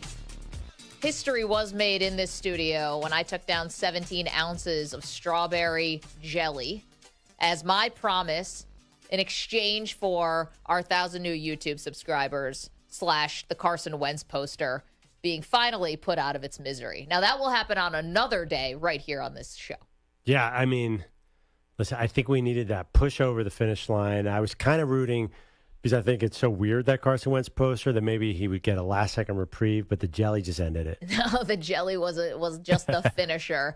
The jelly is also our shot of the day. He shoots! He scores! And the shot of the day is brought to you by Casamigos Tequila. Casamigos is brought to you by those who drink it. I'm in the rare position to set up my own highlight today. Here I was finishing off the jelly. Here we go. She took the bite. Wait, but she has to swallow. Will it get past? Oh, boy. It's not looking good. Maggie's hands are around her face. She's looking. Oh, God. Her eyes are closed. She has done it, people. She has eaten the entire jar of jelly. She has eaten the entire jar of jelly. I want to die. Oh, my God. What day is Are you it? okay? I'm not okay. I did it. I did it. Adrian! I did it. I mixed my movies there a little bit. I know that Adrian's not in Karate Kid, all right? I was on a massive sugar high. I had just put down 250 grams of sugar, not milligrams, grams of sugar in 30 minutes, so forgive me. I think the Karate Kid clip would have been helpful as she was trying to get the energy to finish it. I mean, afterwards, she didn't need, because right now I could kick through a door. That gets me so fired up. It was good. I felt like I was, running through the finish line with the tape. Yeah. You did get a last-second spike of adrenaline afterwards, and then you could see the nausea creep right back in. I know. It was a last-second shot of something. By the way, how about that noise you made as you took that last bite? Oh. There were a couple noises. There was a burp halfway through. Oh. Yeah. Yep. That's the theme for that challenge. Doesn't that make you nauseous just hearing that? Yeah. Because it puts me right back into where I was like an hour ago. I'm better now. Yeah, you look great now. Thanks. What's your plan? Go out tonight. What's your plan for the night? How are you going to wear off the sugar high? I think just go home and get in the fetal position, probably for a little, contemplate my life choices. Yeah, because I don't think that sugar will give you sustained energy necessarily. I think there's a crash coming. Yeah, well, Largen says red wine for Maggie. I cannot eat one more thing with sugar in it. I had some pretzels. Yeah, thought about ginger ale, but no way. I think vodka might be better. Something with a little less sugary than red wine. I don't want any of that. I don't want any of that. So this is the, quite frankly, sports feud we never saw coming. And the reason why we didn't see it coming, Perloff, is because it's not true. It's not real. Yes, I'm calling BS on the Conor McGregor Heat mascot fiasco. Bernie, the Heat mascot, where Conor McGregor came up during Game 4, kind of gave him a hit to the head, and Bernie dropped like a sack of potatoes and then had to be carried out of the arena. And according to reports, went to the hospital. Now, Eric Spoelstra was asked about it, and even he weighed in on this subject. That's the Miami Heat toughness that we're talking about. They should have been allowed to, take the first swing. We won't reveal who that is, but he's tough. You can take a punch and get back up, and yeah, he's not going to miss any time. Right. This is all fake. Wait. People thinking that this guy, whoever was inside the mascot suit, is now going to be cleaning up and, winning a lawsuit against Conor McGregor. There's no chance that's happening. To me, this is all 100% made up. So why are there these stories like USA Today? The mascot performer saw a doctor, received pain medication, and was sent home. Like, why? What's happening here? I think it's a ruse. I mean, I was playing clips for you last week about people who claim to see an 8-foot alien in their backyard in Las Vegas. Sometimes people lie to the press. Wow, that guy, no. That guy definitely thought he saw an 8-foot alien. It definitely did not see. Maybe he had just eaten a lot of jelly. Yeah. I think this is all just one big ruse, because there's no way that Conor McGregor would leave himself open to this kind of potential litigation. He has to be smarter than that. Yeah, I'm actually watching again. You can almost see him pull his punches on this mascot who's wearing a massive uniform. Yeah, and the way he fell was just too much, But Even Vince McMahon